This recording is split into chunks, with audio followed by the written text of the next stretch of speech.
龙思觉看着跟前的少女，忍不住的弯下腰来，吓了我一跳。清晨，这是玄冰宫给你的信件。哦，写的什么这么好笑？月姐姐，我好想你。这2日我一闭上眼，就是你在我面前跳舞的样子。月姐姐，你是我此生最崇拜、最喜欢的人。要是你是男子该多好，那我就可以嫁给你了。你的舞只有我看过眼，我会永远记得你的舞的。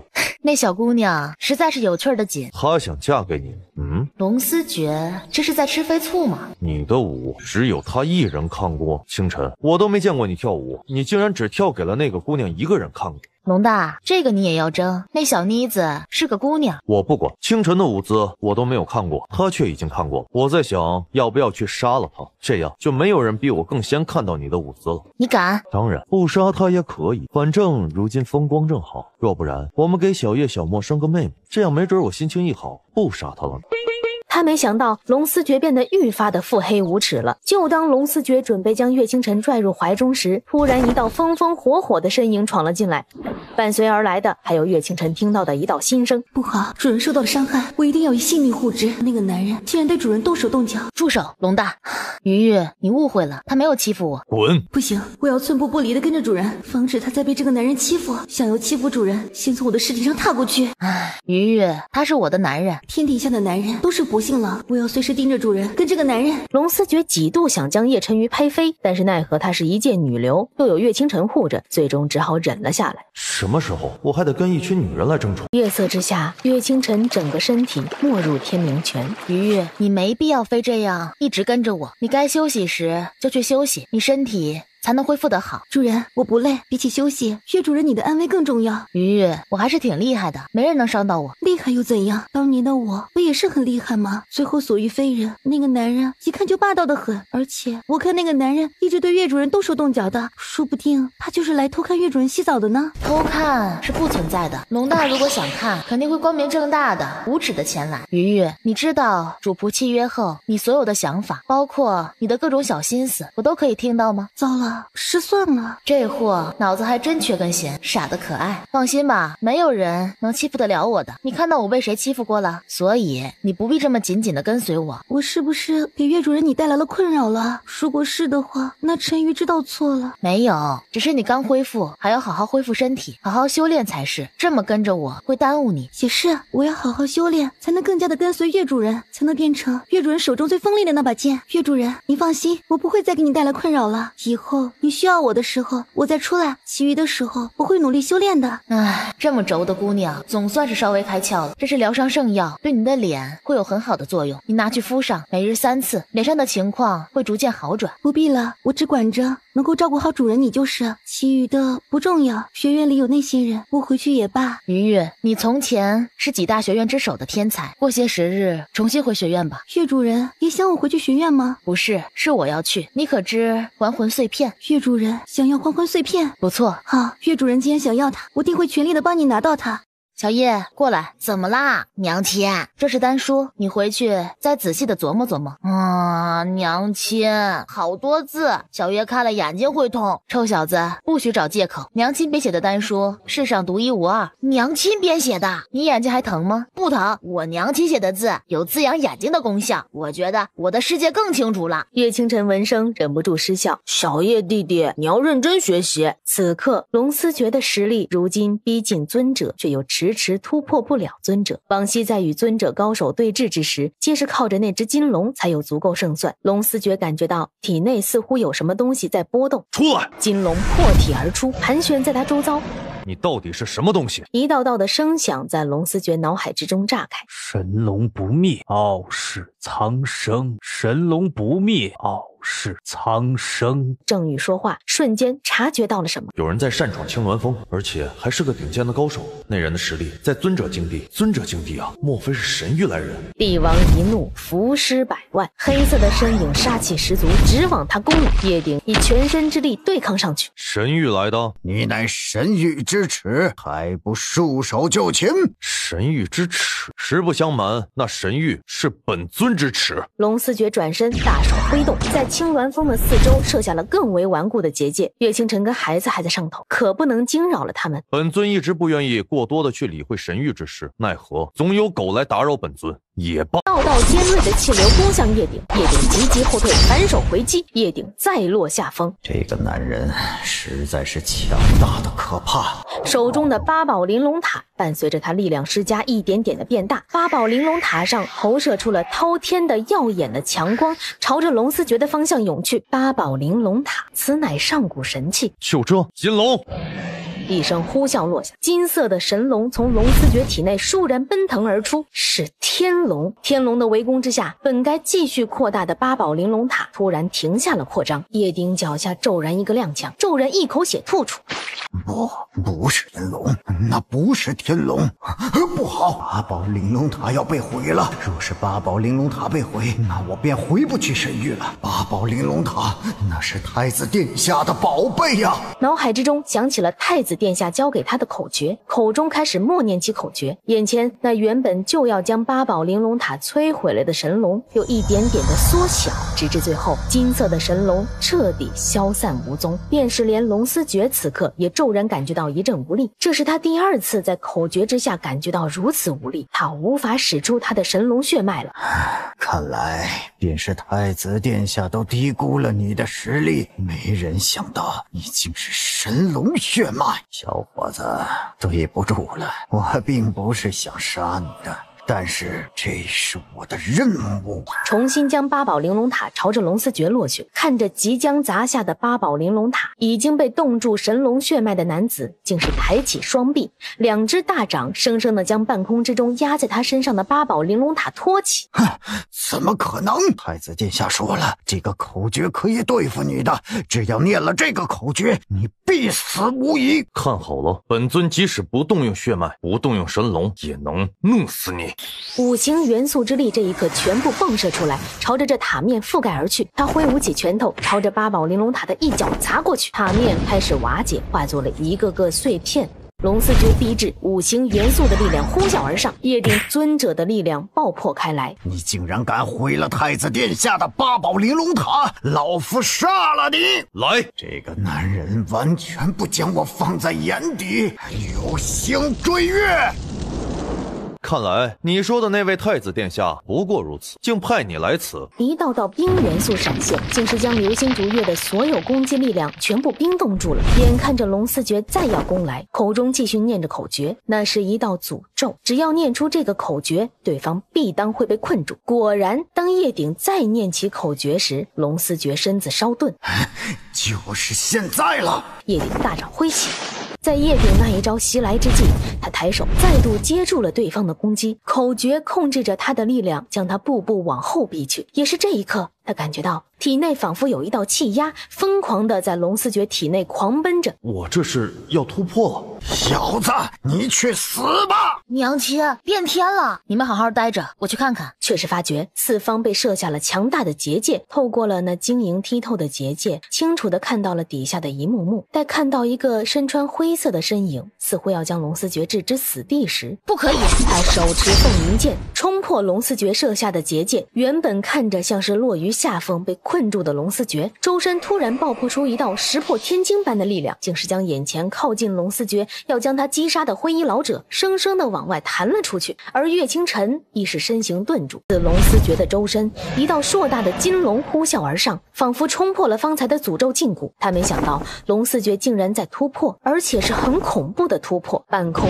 雷劫阵阵，金龙盘旋于四周。神龙血脉九死一生，神龙血脉傲视苍生。这个小子竟然真的是神龙血脉，他的神龙血脉不仅是彻底觉醒了，还在我的打压之下竟然突破。挣脱诅咒的金龙呼啸而起，准备与叶鼎拼命。叶鼎已经身负重伤，提起了全身所有的力量，朝着远处匆匆离去。龙思觉依旧是盘膝而坐，岳清晨几度要入内，却都被神龙的力量挡住了。放我进去！呼啸在半空的神龙微微侧头，你竟是无主立下血气的女人。金色的神龙爪子一挥，将岳清晨释放入内。龙大在突破，何时能结束？为何他看着有些奇怪？无主夫人，无主此次突破与寻常不同，他在进行大突破，此次突破少则2-3日，多则1年半载。无主夫人，您不必担心，有吾相伴，无主不会失败。为何会这样？因为无主乃神龙血脉，神龙血脉九死一生，但是一旦生存，便将傲视苍穹。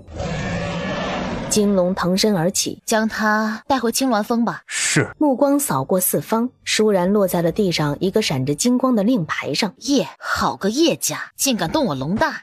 娘亲，爹爹他怎么了？爹爹会死吗？不会，可是之前我听这个小神龙说九死一生。娘亲，住嘴！对于别人来说是九死一生，但是对你们爹来说那是稳操胜券的事情。你们可曾见过你爹输过？小叶小墨，你们是他的儿子，我不准许你们说这样的话。他正在突破，我们现在要做的便是等待，知道吗？小叶小墨应声。青鸾峰上有灵鸟飞跃而来，获取了灵鸟传递来的讯息。叶家好大的胆子，还敢邀我前去。叶家，鱼鱼，这是你的家族吧？曾经是，但是自5年前起就不是了。我没有这样的家族，他们把我卖给了花碧月。叶家的人都是畜生，一个是我的父亲，一个是我的哥哥，却能亲自将我推入火坑，任由我变成这样。好，鱼鱼，明日你随我去叶家。岳主人，你要去叶家？是，去清账。好，鱼鱼陪主人前去，好好算账，报答他们狗头。鱼鱼，准备好了吗？当然，岳主人。好。父亲，那便是岳清晨。岳圣女来了，如今一见，果真是女中豪杰啊！岳圣女此番前来，真是让我叶家蓬荜生辉。叶家主特地派人前去青鸾峰邀请，我自当是要来的。叶家主等着，我最近新寻得了一个宝贝，想着倒是很适合你。找到了。岳清晨大掌一挥，只看到原地突然凭空出现了一个巨大的东西。岳清晨，这是来我叶家撒野吗？竟敢送我棺材！此乃上等的陵墓制作的棺材，保证能让叶家主跟您儿子躺进去后舒舒服服。岳清晨未免也太过嚣张，胆子实在太大。岳清晨胆敢对我们如此不敬。岳主人，他真吵，5年了，我早就迫不及待的想好好教训教训这个人渣了。陈武脸色煞白，捂紧双腿，几乎要倒落于地。他又是一脚踹过去，直接将叶晨武给踹废了。放肆！尊上救我呀，替我报仇呀！你们来叶家撒野，来本尊面前撒野！叶尊上，先替我杀了岳清晨身侧的那个贱人，贱人胆敢对我动手。诸位，这个圣女就是个野狼。岳清晨，你现在就去自己解决了你身边的随从。我若不呢？若是不，本尊便亲自动手，而你岳清晨也身负包庇罪人的罪名，当被施以绞刑。本尊来自神域，自当做最公正的决断。是吗？那么敢问叶尊上，抛弃亲女，残害亲女，又该施以何种刑罚？抛弃亲女，残害亲人，自当是禽兽不如的行为，自然是杀之。好，如你所言。一道凛冽的气流生生的割破了叶晨武他的喉咙。岳清晨竟然杀了我儿子，胆敢当着本尊的面残害本尊的人！一道道流星逐月的招数掠过半空，往岳清晨而去。岳清晨的身子急速后退，不知何时已经落到了叶振雄身侧。岳清晨抬手就往叶振雄身上丢下了一个真化符，流星逐月却又被他灵巧地引到了叶振雄的身后。叶振雄，你且看看我身侧的人是谁？叶晨宇，他没死，他回来了。如何，认出来了吗？叶振雄下意识地想说我不认识，可是话到嘴边却是完全不受控制的喃起来。叶晨宇，怎么是你？你怎么还没死？好你个叶晨宇，胆敢连同外人来对付我！你是我叶振雄的女儿，生是我叶家的人，死是我叶家的鬼。即便当初我们将你卖给了鬼影宫花碧月，你怎么可以这么对我？那么对你哥哥，你只是一个女人，将你换成丹药，让你哥哥突破升级，那是你的荣幸。等这话喊出来，连他自己都懵了，这些都是他内心最真实却又不能说的想法呀。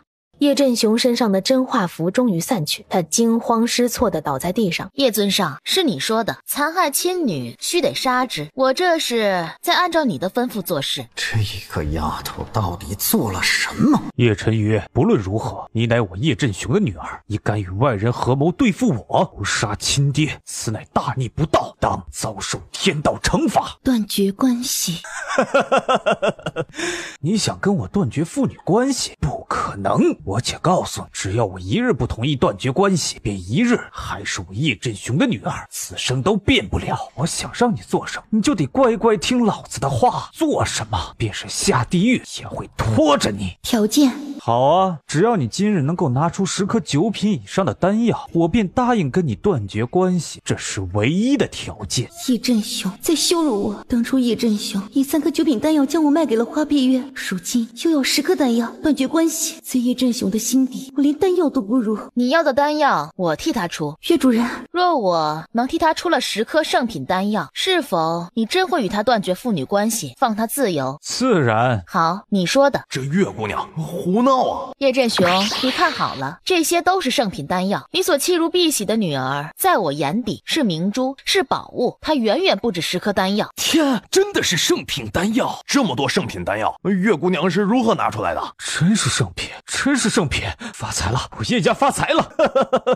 岳主人，这么多丹药，别怕，你值得。叶晨瑜突然湿了眼眶。叶振雄，可清点完毕了？清点完了，都清点好了。那么，是否跟叶晨瑜断绝关系了？当然，一个叶晨瑜换这么多的圣品丹药，值了。好，既然已经断绝关系了，那可以杀了。长剑没入体内，我是拿出丹药了，看来你没命来拿了。岳清晨，你胆敢接二连三当着本尊的面杀人！叶振雄将亲女当作物品肆意买卖，敢问叶尊上，他该不该杀？你自诩来自神域，自诩象征着公正，我倒是再问问你，你的公正是什么意思？对，杀得好，薛姑娘，我支持你。只看到刚刚抵达的方楚烟已经在人群之中不住的低吼。不错，叶尊上，我们倒是觉得那等畜生不如的东西实在是该杀。叶振雄该死！叶鼎踉跄着后退2步，本想将岳清晨当场击杀，但是事情到这一步，他什么都做不了。叶尊上，请回答我的问题，他们是不是该杀？罢了，的确是本尊识人不清，未曾想到他们是这样的人。但是岳清晨，你当着本尊的面杀人，实乃对本尊的大不敬。这些圣品丹药便归本尊了，本尊原谅你的过错。你动这些丹药试试。他竟如此不给我面子，你这是何意？你既将丹药给了叶振雄，如今叶振雄已死，便当由我来处置，是吗？你不过只是叶家的一个远亲，有何资格将这些丹药收为己有？但是如今叶家再无其余的，叶晨瑜又与叶振雄断绝了关系，如此本尊只好勉为其难的代为保管。美人娘亲，不能给他。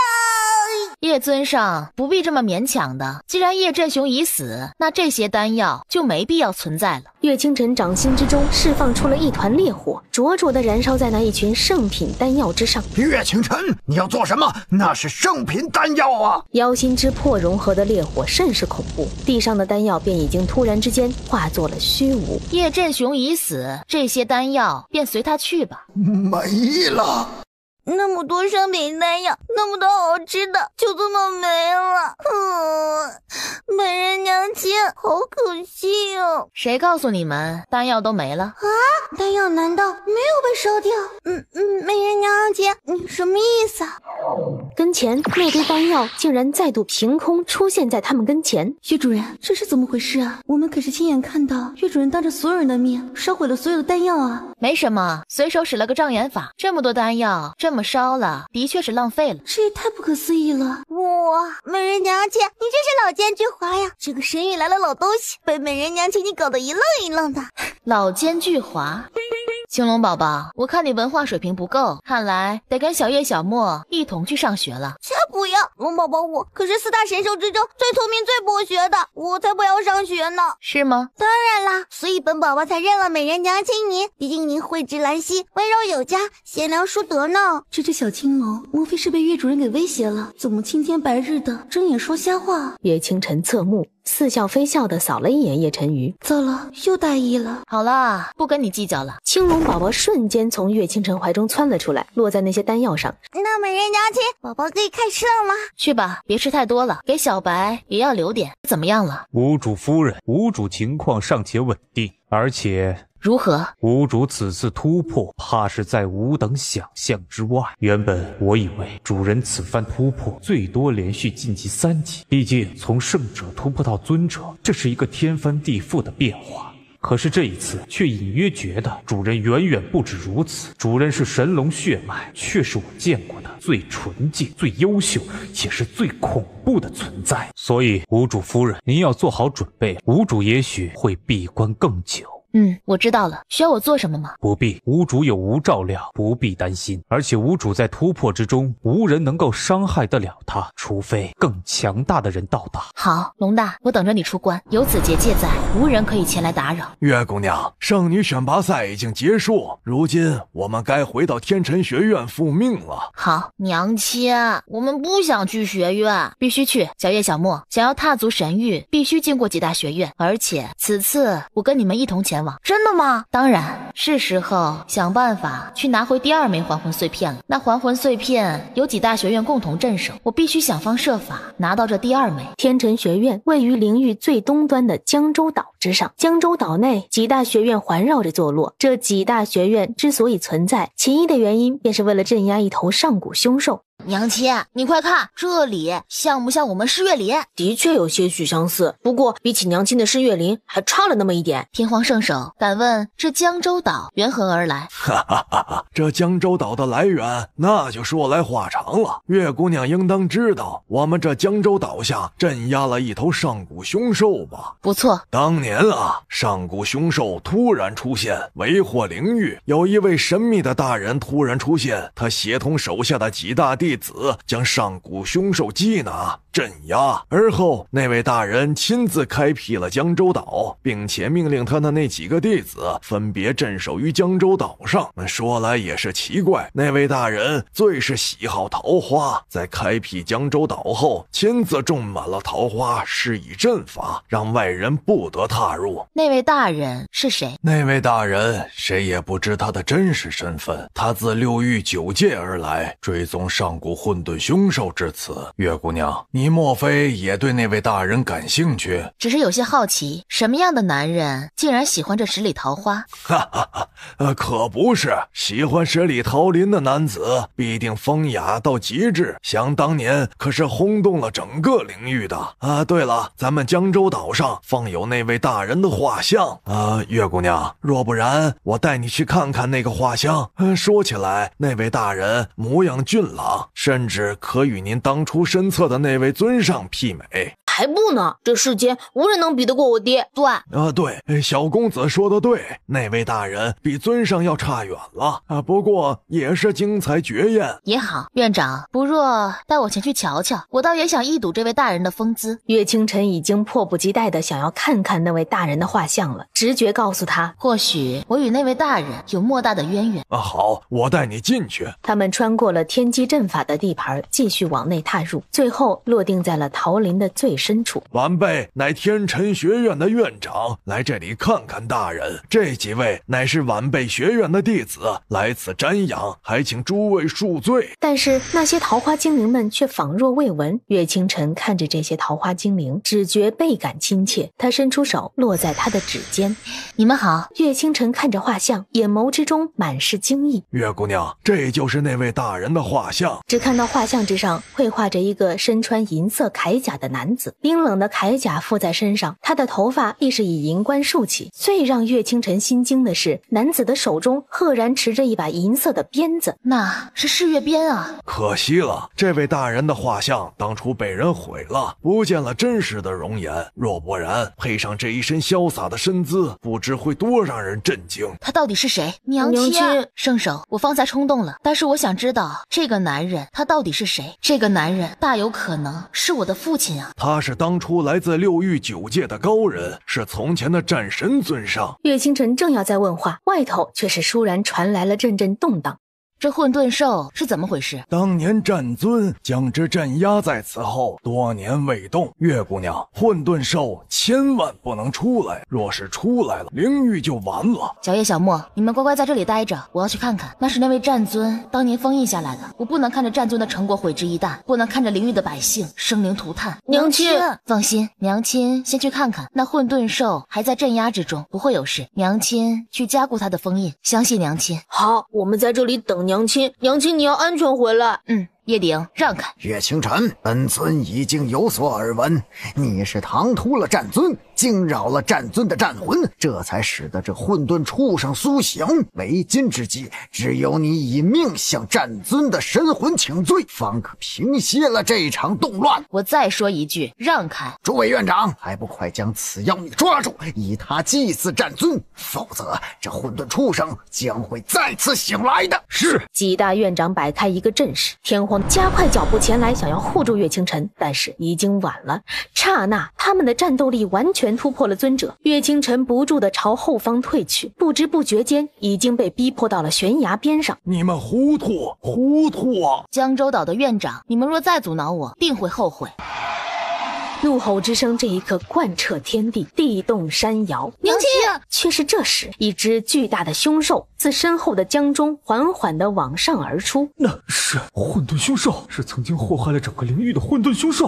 混沌凶兽彻底醒了。此时的叶鼎全然未觉身后凶兽的异动，他只是激动地瞪大了眼睛，口中不住地嘶吼着：杀了他，杀了他，杀了他，才能镇压住这混沌畜生啊！哼，只要杀了这个女人，我当日的耻辱便会一扫而光了。混沌凶兽醒了。叶鼎震惊，他惊恐地转头看去，他只才看了一眼。愚蠢的人类，就你还想镇压住本座？他一口齐腰咬上叶鼎的腰部。不要！畜生，让开！我乃是神域来人，你敢？神域来的，味道应该与众不同，本座那得好好品尝品尝了。畜生，休要胡来！而混沌凶兽则是继续品尝着叶鼎，自不量力。住手！岳清晨的手中倏然甩起了那把银色的誓月鞭。那鞭子怎么与战尊使用的鞭子那么相似？我也发现了，战尊的画像上所用的正是这样银色的鞭子。岳清晨胆子这么大吗？胆敢使用与战尊如此相似的鞭子？不是相似，那就是战尊使用的鞭子，是战尊当年使用的那只。天荒圣手终于知道为何战尊留下来的桃花精灵们在见到岳清晨时会那么感觉亲切了，因为岳清晨拥有战尊的鞭子，岳清晨的身上有战尊当年的气息，那些桃花精灵是将岳清晨当作当年的战尊了。小莫哥哥，娘亲去打那个怪兽了。别怕，小叶弟弟，娘亲一定会赢的，别怕。对，娘亲一定不会有事，不会有事的。混沌兽，是这个丫头弄醒你的，你杀了她，莫要针对我了。你这个老东西还敢污蔑别人！2天前老子还在江下睡觉的时候，明明就是听到你这个老东西在这里瞎嚷嚷，说要造出一点异动，好让自己来平息了妖宫。不要脸的老东西，老子觉得你索然无味，难吃到了极致。直接一爪子往前砸去，生生的将叶鼎拍成了肉泥。看到了吗？到底是谁惹得这凶兽苏醒？不是月姑娘，是叶鼎的老东西。我早说了，叶鼎不是好东西，你们为何不听？你们自诩为江州岛上的院长，自诩在灵域内承担着最重要的职责，可是你们看看，你们都做了什么？月姑娘方才就说了，她要提前阻挠混沌凶兽的苏醒，她要将混沌凶兽的镇压封印加固，是你们阻挡了她，是你们造就了今日的局面。他们做错了事儿啊，还是大逆不道的事儿啊！月姑娘，你回来，这凶兽当由我们江州岛的院长一同镇压。院长们，这是知错了。岳清晨甩了甩鞭子，头也不回地对着院长们说道：若是觉得亏欠于我，那么等此事了了，将还魂碎片交于我。还魂碎片？还在等什么？快答应啊！月姑娘一命在拼呐！莫说是还魂碎片了，便是整个江州岛交给他，整个灵域交给他，也是值得的。好，我们答应，但是月姑娘，你也得活着。他再度持着鞭子直攻前去。又是这个鞭子，本座最讨厌这个鞭子了。当年那个人虽然没能打得过我，只用这个鞭子将我捆绑住，差点让我落败。臭丫头，有本事你甩开这个鞭子跟本座一战。若是你能凭着这个鞭子在本座的手下过3个招数，本座今日就放你一命。若不然，你便与方才那个愚蠢的神域人一样，成为本座的食物。我为何要答应你的条件？本座最讨厌这鞭子啊！是月鞭继续砸去。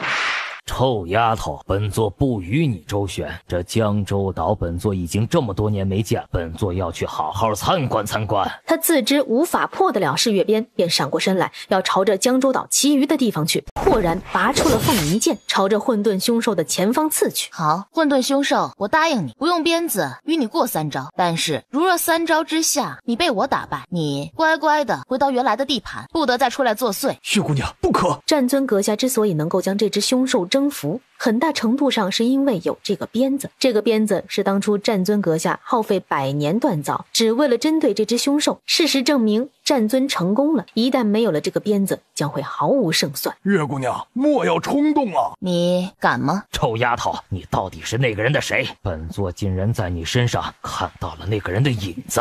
岳清晨没有应答，我就问你，敢还是不敢？好，我答应你，莫要后悔。硕大的身体此番已经自半空之中划过，然就在此时，一把小弓箭自那破天弩上轰然砸开一道剧烈的气流，冲着混沌凶兽的眼睛而去。原本气势汹汹，准备将岳清晨一招就毙命的混沌凶兽，整个身子陡然之间停顿下来，因为那道奇怪的气流刺入了他的眼睛。岳清晨竟然这样伤了混沌凶兽！混沌凶兽还在远处疯狂地扭曲着身子。这是第1招，混沌，你失败了。这一刻，他那硕大的身躯周遭覆盖满了暗色的光芒。不好，混沌凶兽发狂了！一直跟随着岳清晨的青龙宝宝，在半空之中突然之间幻化作了数十尺之长。哇！你竟然想伤害本宝宝的美人娘亲，本宝宝给你毙了！不过只是一个青龙幼崽，毛都还没长齐。等你真的毛长齐了，再来跟本座较量吧。臭丫头，这就是你的第2招吗？岳清晨的眸色一沉，掌心之间酝酿起了金色的光。本座尚未尝过神兽肉的味道，今日也让本座好好尝尝吧。那是什么东西？那是凤凰。凤凰，那只有从前的大圣女才会召唤出来的东西，如今甚至连岳清晨也可以。你这是金凤！岳清晨盘旋于上方，挡在了青龙宝宝跟前。他拿着凤银剑，毫不留情地朝前刺去。混沌凶兽心知事有不妙，一声怒吼，4只爪子全都朝着岳清晨扑过去，将岳清晨挡得连续后退。岳清晨继续调动着金凤之力，金凤祭出，百鸟朝凤，在混沌凶兽要撞上他的刹那，唰的一声，凤银剑刺入了混沌凶兽的4肢，让他再一次败下阵来，连续后退。混沌凶兽，这第2招你还是败了。我都不知道美人娘亲是不是变得这么厉害了。混沌凶兽，即便你活了数十万年又如何？你不还是连我家美人娘亲都打不过？他知道自己这是太轻视这个女人了，他的口中轻喃起了什么。不好，月姑娘乃是混沌之力，有蛊惑人心的功效。混沌凶兽第1次为祸灵域时，也曾经以他的歌声险些蛊惑了战尊阁下。好在当年的战尊阁下意志力极其坚定，这才幸免于难。天荒圣手以及其余的院长们也开始有些神识恍惚了。岳清晨站在原地，听着那一声声刺入耳中的低喃，这是混沌一语，听着像是歌声，实则却是在捕获人的神识。我乃是混沌凶手，修炼了数十万年，一个黄毛丫头而已，怎么会打得过我？方才的2招于我而言不过只是意外，现在才是真正开始了。岳清晨紧握着凤银剑，神色愈发的恍惚起来。却是这时，他的身上突然有一阵刺痛，却见那噬月鞭狠狠地抽了他一鞭。岳清晨骤然回神，调动起了全身的玄力，挡住了一羽的来袭。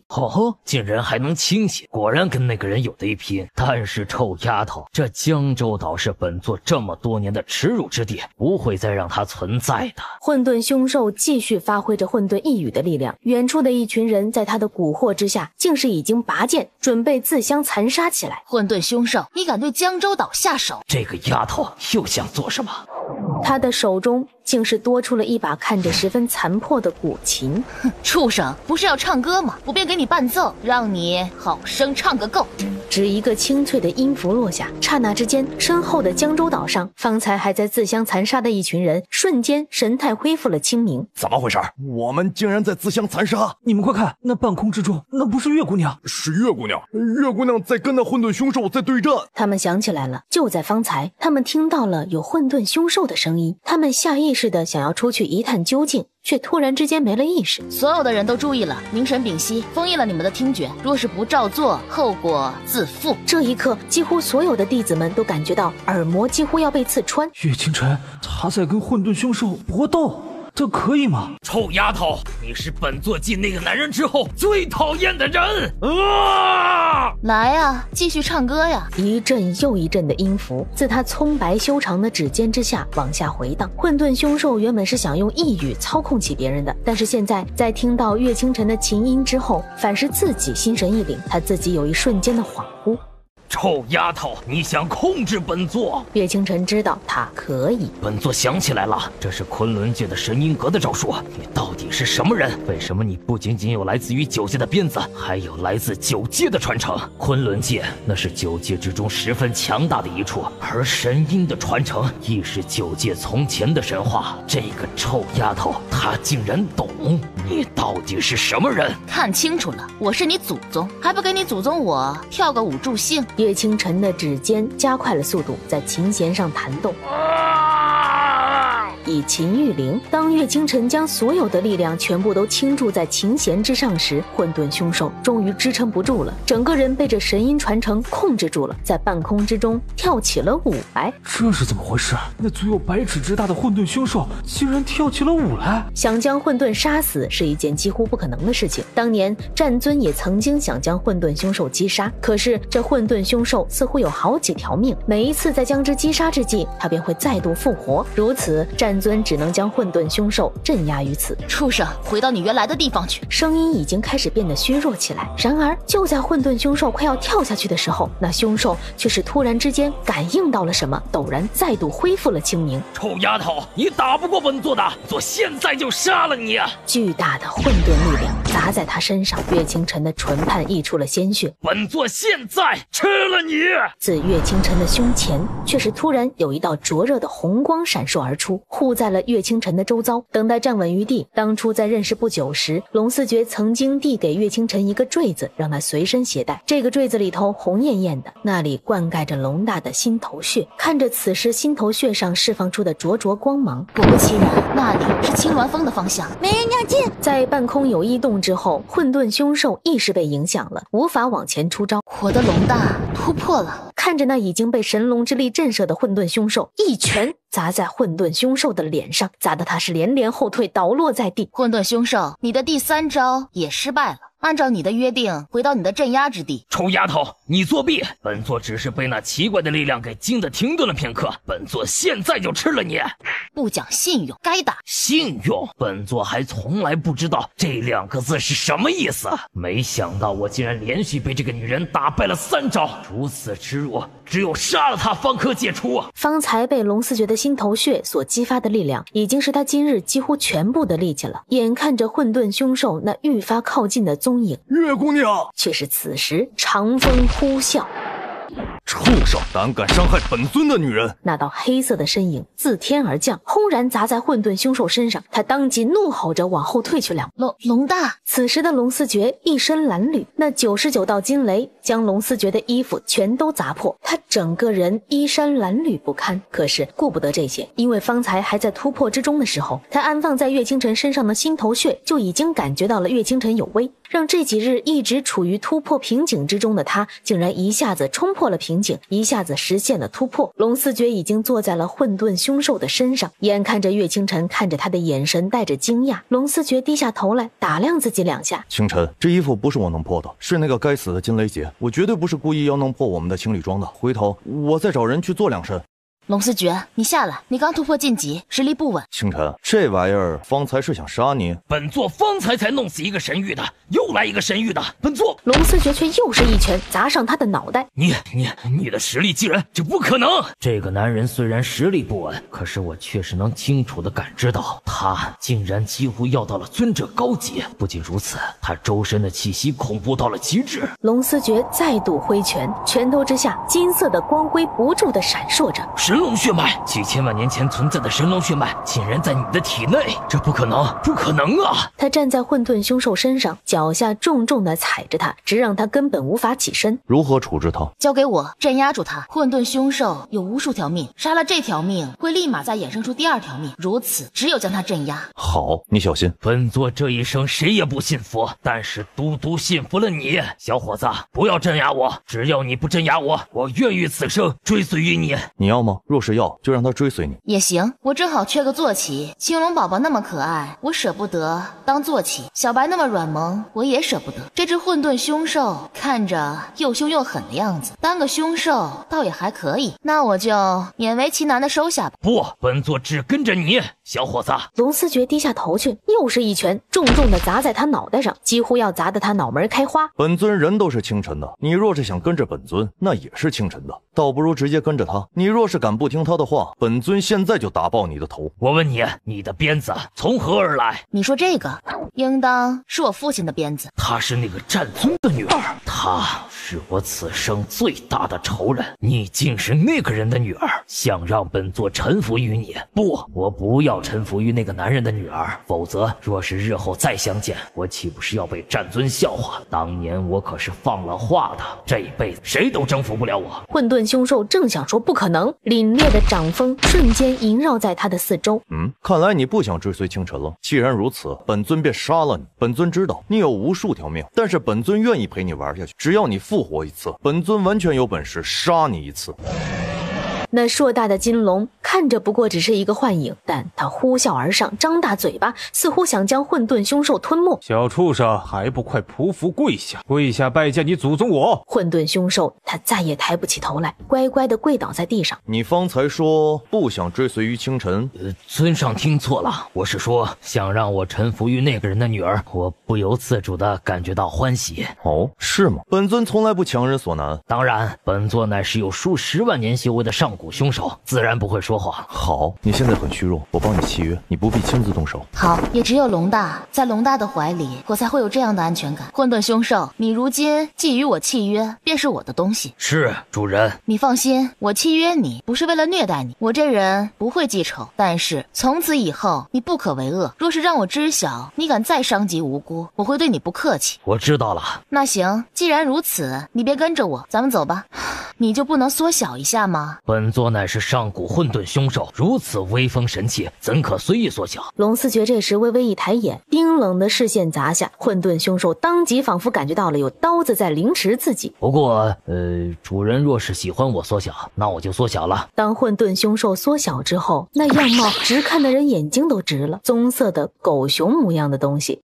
我知道为何混沌凶兽不肯缩小身体了。从今以后，你便是我的坐骑了。月姑娘，多谢月姑娘与尊上制服了凶兽，拯救了我们整个江州岛以及灵域。客气的话就不用说了。不知道几位院长何时将东西交给我？月姑娘说的是还魂碎片吧？不错，今晚我们将还魂碎片送过去，如何？听话。今日若非是月姑娘以命相搏，我们这江州岛早已不复存在了。江州岛几大学院共同镇守的还魂碎片亦将不复存在。我们之前答应过月姑娘的，会将碎片交过去，自然说到做到，否则我们岂不是就沦为了那连狗熊都不如的不忠不孝之人？混沌凶兽不知为何感觉自己有被冒犯到。诸位，莫非有什么异议？月姑娘，您且先回去休息，今晚我们定将东西送过去。好，小狗熊，我们回去。混沌凶兽垂了垂眼睛，正欲反驳。狗熊，这名字不错。清晨，你起名字的水准日渐提升了，这名字挺好听。混沌凶兽，你说呢？是，很好听，我很喜欢。睁眼瞎话，要不要说的这么明显？这么牛逼哄哄的男人，宠老婆还能不能有点下限？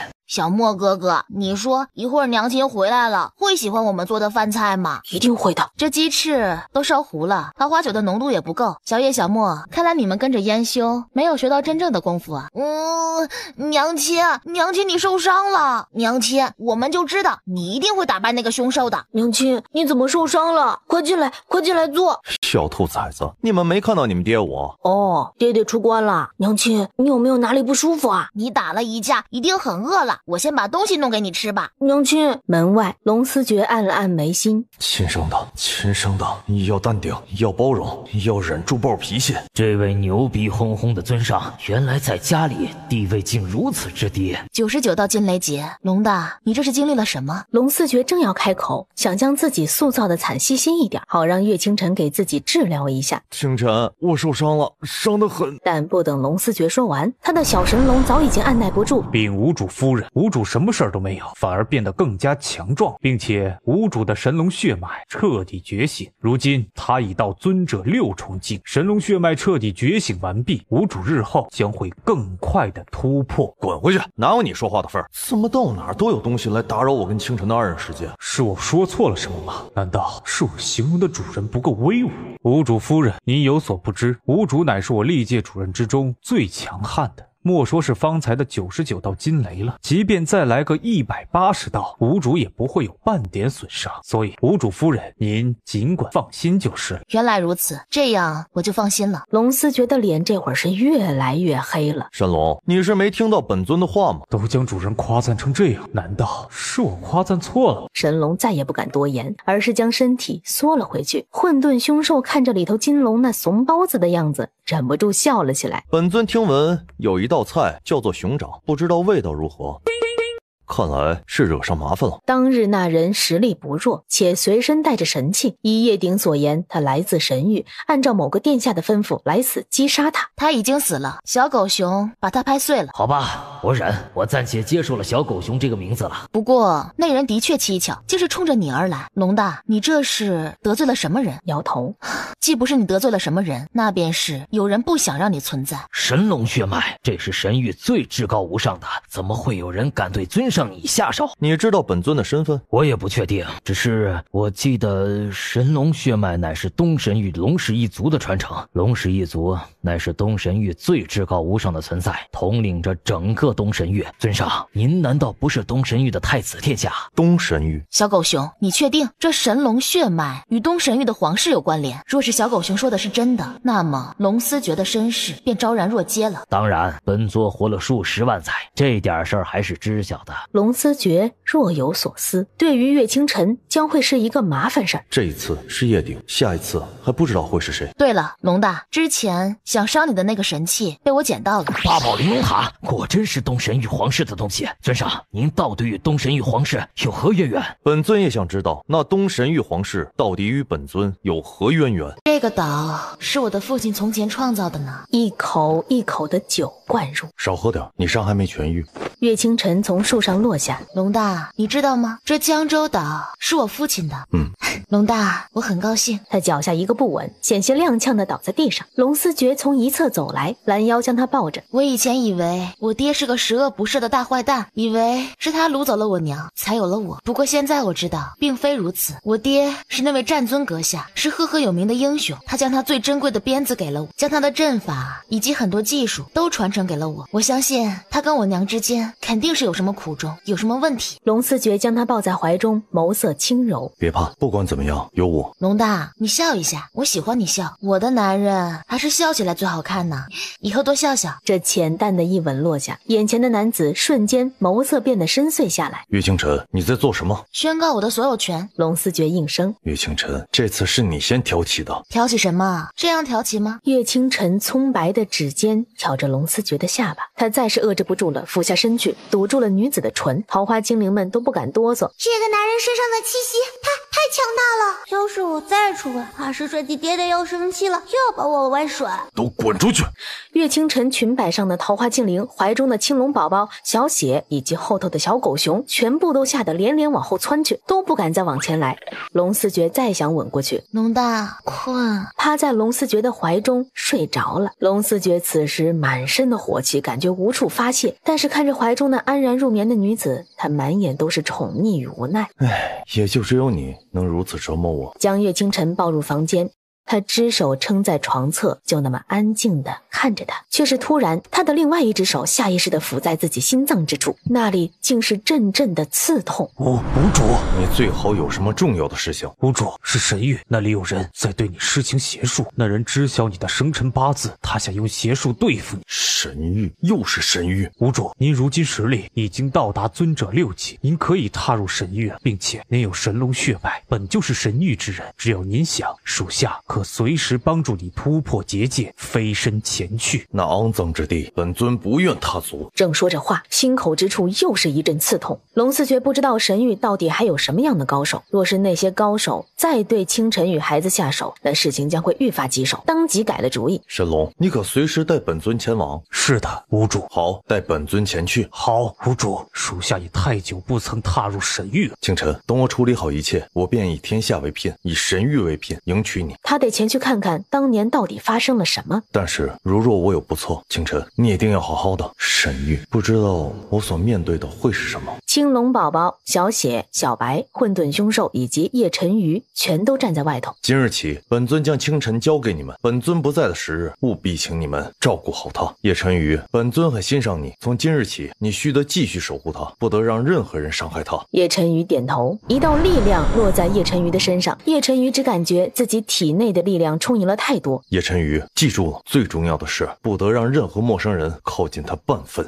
除非听到本尊死了的消息。叶晨瑜心底骤惊，他不解地抬起头来，张了张唇，却又发不出声音。有我在，必要护你们一世无忧。无主，结界已开，您请。龙思觉转过身来，扫了一眼这江州岛，旋即他头也不回地纵身跃入其中。小莫哥哥，为什么娘亲和桃花蜜会喝醉？小叶，你是不是弄错了？我桃花蜜的配方搞错了？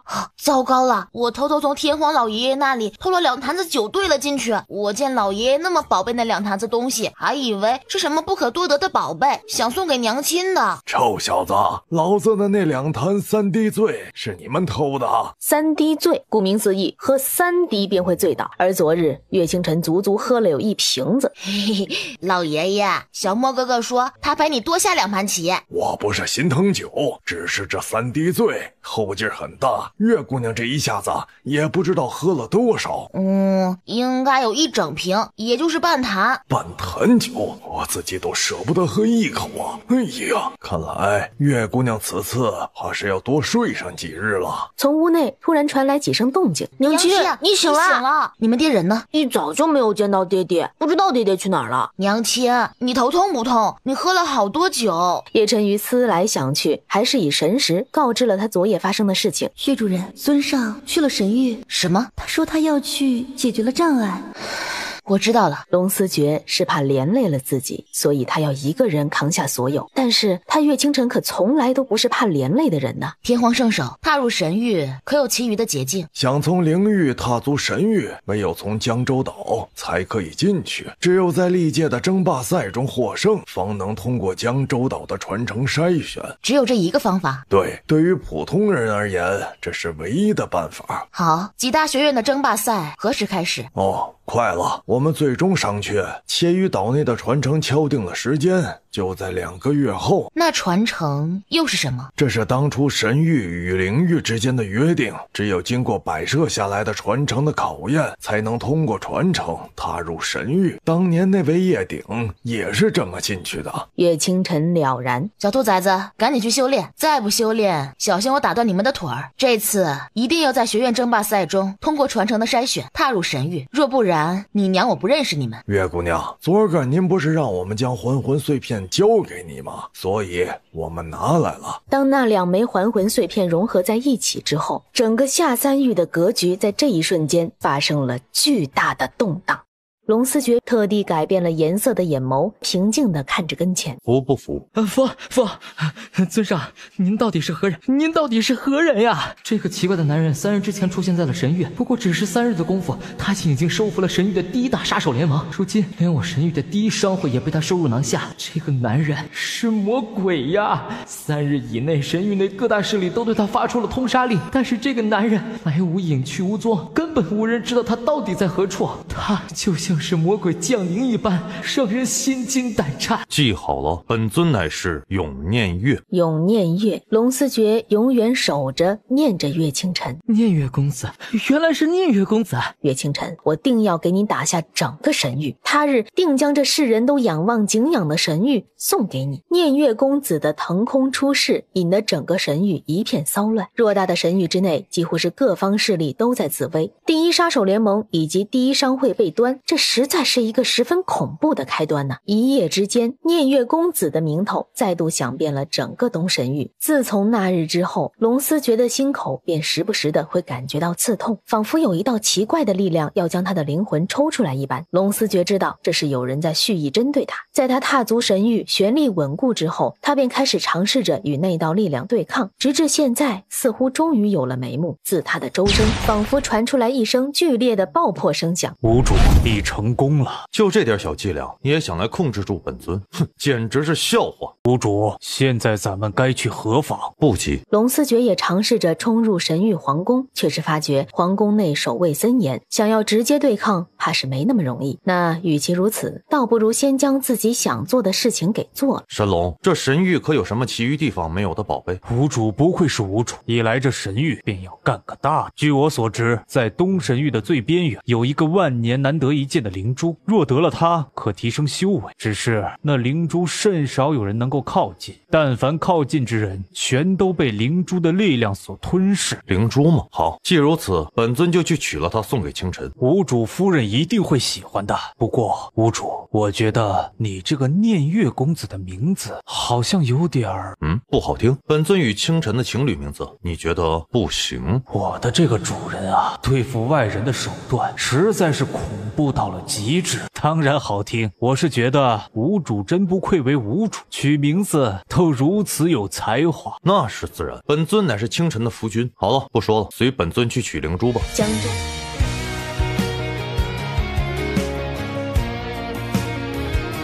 江州岛内，原本大伙儿都沉浸在修炼之中，准备迎接2个月后的大事儿。怎料那一直竖立在江州岛广场之上的传承碑突然发出剧烈的晃动，异动一出，传承已经开启了。这传承一开，就意味着江州岛内的那一场测试要开始了。传承碑释放出如此耀眼的光芒，这说明这黑袍小子血脉非凡呐！妙啊妙啊！无怪乎这小子之前的精神力甚至能够与吾等对抗，原来他的血脉特殊啊！小子，你通过了传承碑的检测，从今日起，你便可以随着吾等踏入神庙，进入神域。你可愿意追随吾等？吾等愿意亲自调教你。不用了，老爷爷，多谢，我只要一直跟着我娘亲就好了。小莫少爷啊，你可知道能够被神庙的神使亲自教导是何等的殊荣？可是我要陪着我娘亲呢，娘亲。小莫乖，暂时跟着神使大人也未尝不可。为何？小子，神庙乃是神域最神圣的地方，那多少人想要进去都进不去啊。是吗？是不是进去了神庙，我就能够迅速的变得更强大了？那是自然。好，那我可以考虑一下。若是不错的话，这小子似乎是先天圣体，那可是千万年难得一见的神奇体质啊！若是得以好生调教，假以时日，必定会威震天下的。小叶弟弟，轮到你了，别紧张。我不紧张的，小莫哥哥，我虽然比不过你，但是我相信我也很强大的，毕竟我是娘亲的儿子呀。只见到岳小叶的鲜血融合入了传承碑上，偌大的传承碑此刻竟是剧烈的晃动着，随后自那传承碑上却是往外释放出了一道与方才金光相似的紫光。什么？竟然是邪元灵体，与先天圣体属于2个极端，却与先天圣体同样的罕见，几乎千万年才得以见到一个。这2个小子到底什么来路？邪元灵体，它可以吸收天下一切力量，但是若是一不小心，便会踏上极端，便会陷入万劫不复。娘亲，邪元灵体是什么？是不是不太好啊？怎么会？你的邪元灵体乃是千万年难得一见的体质。小叶，你跟小莫一样，都是世间最罕见的天才。真的吗？那这样的话，我以后就可以变得更强大，保护好娘亲啦。你叫岳清晨，那这2个孩子是你的儿子？不错。岳清晨，这2个孩子的父亲是何人呢？神使大人，敢问这场测试与他们的父亲有何关系？你若不告知吾等，这个白袍孩子，吾等是不会收入神域。为什么？敢问神使，小叶可有通过了前2轮测试？通过了。那这传承杯，他是否也顺利的通过了？我一直知道几位神使最是公正，原来不过如此。小叶既然已经通过了所有的测试，为何不能踏入神域？传承杯显示他乃是邪元灵体，他极有可能走上邪路。娘亲，我是邪恶的人吗？不，你是娘亲的天使。神使大人，什么是邪，什么是正呢？他只是一个孩子呀，你们凭什么给他轻而易举的下定论？你们可知，这一刻的你们，在我的眼底才是邪。放肆！这传承杯尚且最后都承认了小叶的血脉，而你们身为神庙的使者，却在此如此攻击为难一个5岁的孩童。神使大人，就你们也配象征公正，也配代表神域？岳清晨身后的双翅幻影在半空之中骤然闪烁，一道剧烈的力量将神使大人的攻击骤然往后砸了过去，整个人都被撞得连连后退，身形踉跄，几乎要摔倒在地。那是金凤血脉，岳清晨此人竟有金凤血脉！岳清晨，你怎么敢？我为何不敢？更何况是神使大人你们违背了测试规则在先，神庙传承尚且已经接纳了我儿，你们却如此刁难于他。我倒是要问问神庙传承，这就是你们神庙的做事准则吗？没错，神使大人，今日是你们做事有失妥当。对，神使大人，你这是在欺负我们江州岛的人。我们江州岛也不是好欺负的。神使大人，今日你们若是不给个说法，江州岛从此将不再信服于神域，不再给神域输出任何一位弟子。你们糊涂啊！这小子极有可能祸害苍生，不怕1万，就怕万一。他在小叶的周身画下一道符，将他与外界隔绝开来。娘亲，岳清晨却是继续以神识传话过去。小叶，别怕，放心，我弟弟祸害不了苍生，因为有我顶着。他若想祸害苍生，那么我便替他去做，不用他亲自动手。所谓正邪，几位，你们现在知道谁才是正，谁才是邪了吗？小叶是天下最可爱的孩子，他若为邪，世间千千万人将有1半为邪。什么是正，什么是邪呢？月姑娘说的对，在我们眼中，神使大人，你们现在的举措才是世间最邪恶的。神使大人，您听到了吗？好像大伙儿都比你们通透呢。吾等知道是吾等片面了，你们说的对，自古正邪最难界定。既然小童已经被神庙传承认可，吾等自当不该阻止。月姑娘，吾等答应让他们都踏入神域。神使大人说拒绝就拒绝，说答应就答应，也实在是毫无原则呀。岳清晨，那你要吾等怎么做？道个歉吧，自诩为公正大义的神使大人，应当会替自己做错的事情道歉吧。只有道歉才能抚平小叶心底的创伤。好，吾等道歉。岳清晨这才将小叶周遭的符咒解开。小叶，没事了，之前是神使他们弄错了。抱歉呀，小公子，方才是吾等弄错了。小公子与您哥哥一样，都是天下最难得的天才，他日定能够惠及天下。真的吗？岳清晨笑着点头。太好了，小莫哥哥，我一定要努力修炼，守护娘亲。若是可以，我也会帮娘亲一起守护天下。月姑娘，现在轮到你了。好，传承杯在抗拒他，好不容易来到传承杯跟前，以神识传话。你在抗拒我？为何？传承杯沉默着。月姑娘，可以开始了。当鲜血落在传承杯上的刹那，传承杯再度发出一阵剧烈的晃动，红光溢出，朝着岳清晨砸去。岳清晨急速地闪开身子，躲避了过去。这传承杯在对月姑娘出手。娘亲，但是被这传承杯攻击的月姑娘还是第一个这到底怎么回事啊？月姑娘怎么会被传承杯攻击啊？传承杯乃是神庙落成之后天道自动衍生的传承，按理说不会随意攻击人。岳清晨抬头看着那传承杯，为何？化育而生，乃是天道不容，竟有如此漏网之鱼。一道道惊雷自半空往下劈落。天道，我命由我不由天。小小女子也敢逆天而行，狂傲！逆天的女人该死！惊雷范围更大，似乎要将岳清晨一击即中。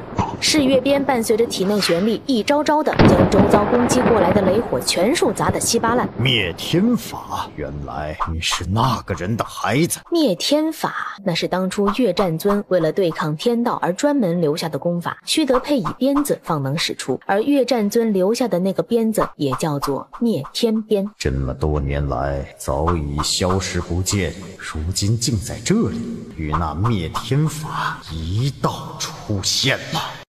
竟然是灭天法！灭天法，当年那位大人为了与天道对抗，特地创下了灭天法，但是还没与天道斗个你死我活，就突然失踪了，彻彻底底的消失了踪影。而今天道却是从传承碑上衍生出了幻影，出来与月姑娘搏斗。岳清晨原来竟是那个大人的女儿。哦，这么说，你便是那传说之中的天道？原来是那个人当年隐藏了你的存在，我便说天道怎么会放过你这样一个漏网之鱼。不过既然我发现了，现在是你应该承受天道的惩罚了。你脱离天道控制这么多年，我当取你性命，方能解恨。无数道攻击朝着岳清晨而来，娘亲，两个小小的身子落在了岳清晨身侧，要与天道对抗，将一道结界裹在他们身上，将他们往外抛去，落在天荒圣手身侧。天荒圣手，照顾好他们。我说过，我命由我不由天，天道想要我的性命，来啊！岳清晨脑海之中回荡着战尊留下来的功法。岳战尊当年为了让岳清晨躲避天道惩罚，给他施以封印，可是那封印最多只能维持20余年，岳清晨必须以一己之力对抗天道。臭丫头，本天道不信你会比你父亲还要厉害。你父亲当年重创，新仇旧恨，我要一并还给你。无数道烈火骤然围在他周身，就凭你还妄想从我手中逃脱？哎，你疯了！那是天道的幻影，若是逆天而行，那会不得好死呀！岳姑娘乃是岳战尊的女儿啊，岳战尊他乃是吾等的挚友，吾等不可见死不救。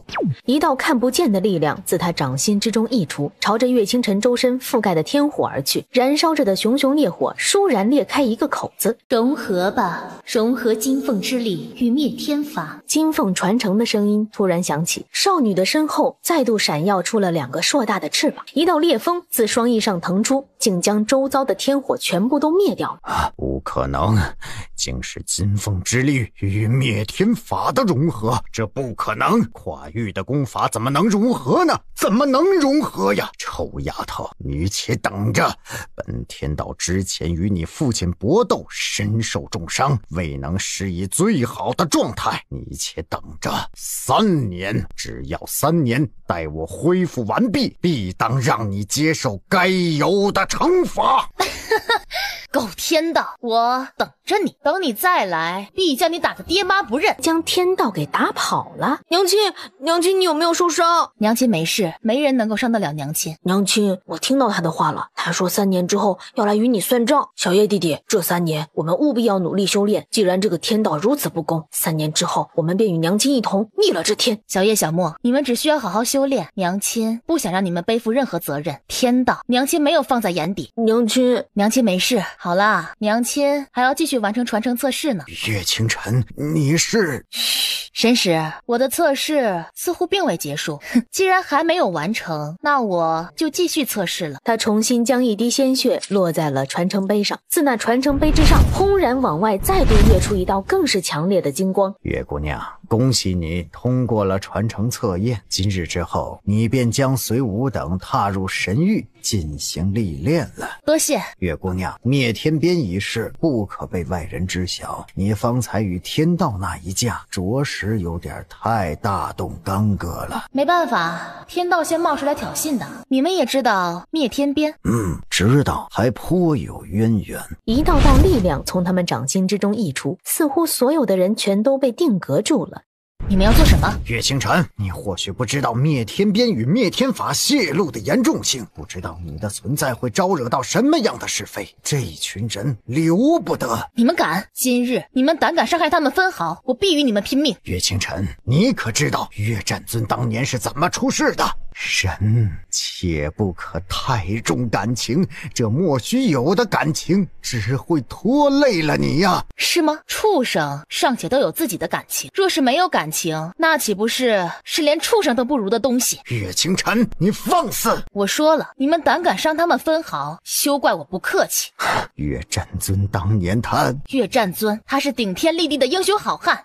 罢了，看在你父亲的面子上，吾等便听了你这一次。吾等只抽取了他们有关方才的记忆，不杀他们也好。若是不删除记忆，这群人定是会被我连累。删除记忆，这是最好的结果了。娘亲，我们是不是可以去找爹爹啦？自然。岳清晨与吾等聊一聊，如何呀？老爷爷，你有什么事情，现在就这么说吧。这金光，莫非是岳清晨？这孩子，我儿子。吾等不会伤害于你。实不相瞒，吾等认识你的父亲。哦，那又如何？认识我父亲的人似乎很多，绅士，套近乎这招行不通了。这两个小子天资卓越，吾等愿意将他们带到神庙亲自调教。不要！从前岳战尊便是神庙之人。岳战尊当年那般威风八面，他哪里不曾踏足过？你们即将踏入神域，而且吾等也看出了你们动机不纯粹，怕不只是为了提升实力而去那么简单。神域极其复杂，且不说偌大的神域就分为东西南北4处，饶是东神域内便存在9大势力、6大家族，复杂到你难以想象的地步。而神庙的存在则是凌驾于这东西南北4大分域的存在。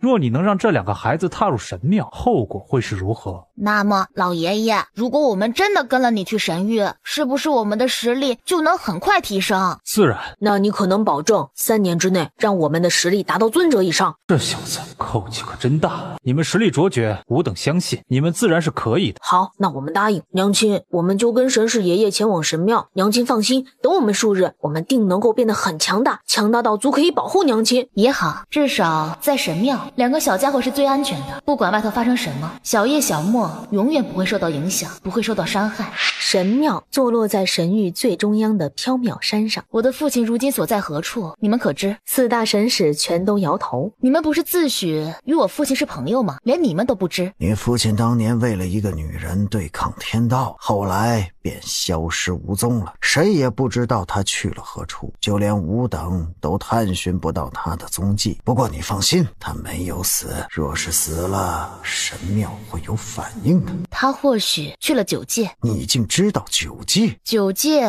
很恐怖。之前吾等便说了，在你实力不够之前，不可暴露自己的身份，否则容易出事啊。行，我听你们的。从今日起，这2个小子便留在神庙，由吾等亲自指点。你准备去何处历练呢？我可以选择吗？都有哪些选择？你可以选择前去东南西北4大分域的其中一个。小狗熊，你之前说龙大在哪个分域的？如果没错的话，应该是东神域。那东神域也行。岳清晨，你可想好了，当年的岳战尊所在的乃是西神域。据我所知，当初岳战尊在他的家族留下的东西，全部都被他的家族旁支给霸占了。神使大人，你就差明说让选西神域了。岳清晨侧过头想了想，决定先不跟龙大会合，毕竟龙大若是在东神域闯荡，自己过去只怕也会拖了他的后腿，倒不如先去西神域。东西神域可以随时来往吗？自然，只不过有一段路途罢了。那行，就西神域吧。你所说的岳战尊的家族又是怎么回事？如今崛起的岳家并非岳战尊的后代，不过他们仗着当年战尊的名声与威望，这一支在西域内扶摇直上，一跃而起，成为了西域几大家族之一。不仅如此，当初岳战尊在岳家留下了很多宝物，他们欺负战尊这一脉无人，将宝物全都收为己有。据吾所知，便是靠着战尊的这些宝物，几个旁系的小人实力就得到了突破。绅士大人，你想教训那些旁系，其实可以自己动手的。胡说！吾等乃神庙之人，象征着公正大义，你休要冤枉吾等。好，知道了，你是最公正的人。绅士大人，你要将我送到哪个宗门？凌天门、万毒门还是逞雷门？你想去往哪一个呀？那就……我倒是记得从前有个宗门是战尊阁下当初开辟的。绅士大人，您都选好了，跟我说什么？吾等让你自由选择，你可以随意选择。也行，那就去那里吧。这就是战尊当年开辟的山头。不错，此乃无极门。名字倒是不错。在各大宗门之中排行多少？宗门之中只有前108名方能上榜，无极门不在榜上。好了，岳清晨，吾等已提前知会了无极门，一会儿会有人前来接你。哼，这家伙早已将一切都安排得明明白白了。岳清晨，你随身携带着混沌不方便，此乃空间神器，可随你收纳多少兽类，希望你不要让吾等失望。西神域在万山林之外，便是一道极其热闹的集市。无极门呐，你们竟招收了一个女弟子，莫非你们此番下山是想靠着这位女弟子来赚取钱财？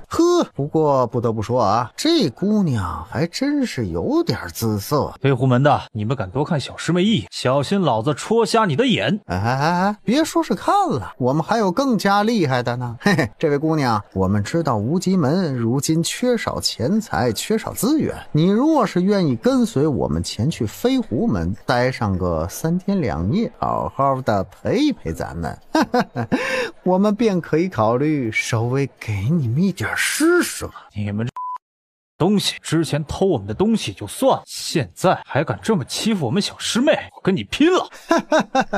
雷斩，你可别忘了，这万山林的规矩是禁止私下斗殴的，你若是敢，将被逐出这万山林，永远不得。一道烈风从半空之中呼啸而起，一只眼珠已经被戳中。来啊，再多看一眼，再多说一句啊，让我试试再戳瞎你的第二只眼，割了你的舌头，费不费劲？你好大的胆子，竟然敢伤害我飞狐门的弟子！万山林内禁止私下斗殴，你完了！你这个贱人，你竟戳瞎了我的眼睛，你好歹毒！完了，小师妹千万不能就这么被赶出去！飞狐门的狗东西，有什么冲着我来！怎么回事啊？何人在此大声喧哗？是万山林的掌事。掌事大人，无极门的这位姑娘在此不由分说重伤了我们的人，还请你们给我们一个公道。之前听说灵域新来一个弟子进入了无极门，便是你呀？原来是灵域来的人。灵域上来的弟子应该还是很不简单的。不过从灵域来的人也不一定都是厉害的，不是有很多弟子历练了1-2个月就滚回灵域了吗？是我。是你重伤了他？不是他，是谁知是我做的，如何？掌事大人，您听到了吗？这贱人不顾规则，私下对我们动手。掌事大人，您一定要公正判断啊！若是可以，请掌事大人将这贱人……掌事大人，我做的不对吗？放肆！你当着我们的面公然挑衅滋事，殴打他人，理应受罚。是吗？难道神域就是这样的规则？在神域就要忍气吞声，别人欺我、辱我、骂我，我就该逆来顺受。若真是如此，那我还真对着万山林大失所望。不好意思，我在灵域，不，我所在的每一个地方，我的生存规则从来都是谁敢辱我、欺我，我便10倍100倍还之。岳清晨，这里乃是神域，乃是万山林，你须得遵守万山林的规则。掌事大人，你们不要动怒，小师妹初来神域，对这神域的规则全都不懂，这才冲动了一点，不知者无罪，还请你们原谅小师妹一马。好个无极门，你们就是故意眼红我们进入了108榜，特地让这臭丫头对我们出手。无极门的人，你们好毒的心思。那108榜算什么？岳清晨，你可知道108榜需要什么条件吗？你说说要什么条件？各大宗门以及综合实力来排行名次，其中综合实力内包括内门的资源、弟子的实力，每一个月都会有一次新的洗牌。无极门上个月还在前200名，如今只在300名开外了。是吗？原来如此，这108榜看来不过如此。放心，下个月我们无极门定会踏入108榜，半年我们定踏入前10。半年踏入前10啊？我记得这无极门早就已经资源枯竭了吧？可不是，就这样子还想进入前10，简直是痴人说梦。前10？就凭你们？张氏，你可看清楚了，这姑娘就是来闹事儿的，我建议将她赶出万山林，从此不能再踏入万山林一步。岳清晨，你是认真的？是，飞狐门，若是我们能够踏入前10，你们飞狐门所有弟子也都滚出去，可好？你们看看，这臭丫头还当真了？到底是谁给她的勇气啊？敢说出这样不知天高地厚的话？好啊，我们答应，若是你们能够半年内踏入前10，我们飞狐门的弟子全都退出万山林。但是如果你们不能踏入前10，你就来飞狐门给我们跪下磕头3天3夜吧。掌事大人，你们可都听清楚了？岳清晨，你们是认真的？自然，与其苟活，不如放手一搏。这岳姑娘，小师妹今日这牛好像吹大了。不错，前10，小丫头说的对，半年的时间，若是我们踏不进去，我们整个无极门都会从万山林离去，从此再也不会踏入万山林一步。掌门师傅，与其苟活着，倒不如放手搏一把。岳姑娘，你说的对。2位掌事的则是微微一点头，在册子上记录下什么，最后有2个宗门的人各自签字，如此赌约完成。千音女神是何人？千音女神乃是凌云门的第一天才少女，已经被凌云掌门内定为她的唯一的大弟子。哦，可是姓岳。是啊，小师妹，看来你也听过千音女神的大名。哎，说来也是巧啊，你竟然跟千音女神一个姓，你们很有缘分啊。千音师姐你出身名门，来自名声赫赫的岳家，您又与咱们西神域的公主殿下是闺中密友，更是我凌云门掌门师傅认定的弟子。放眼整个西神域，除了公主殿下，怕是再无人能够与你媲美了。他的唇畔已经不着痕迹地扬起了淡淡的弧度。休要胡说，说是让外人听到了，不太好。岳千音低下头来，看似有些严厉地呵斥着。哎，对了，千音师姐，你可知东神域最近出了一个十分厉害的人，江湖人称念月公子。这念月，哎，莫非是冲着您而来？放眼东西神域，只有您这一个岳家，而岳家也只有您最是出类拔萃。师弟说的不错，这整个东西神域只有我一个岳家，那念月公子定是冲着我而来的。千音女神，听闻前些时日你不仅修为大增，炼丹水准也一绝，即将突破丹圣。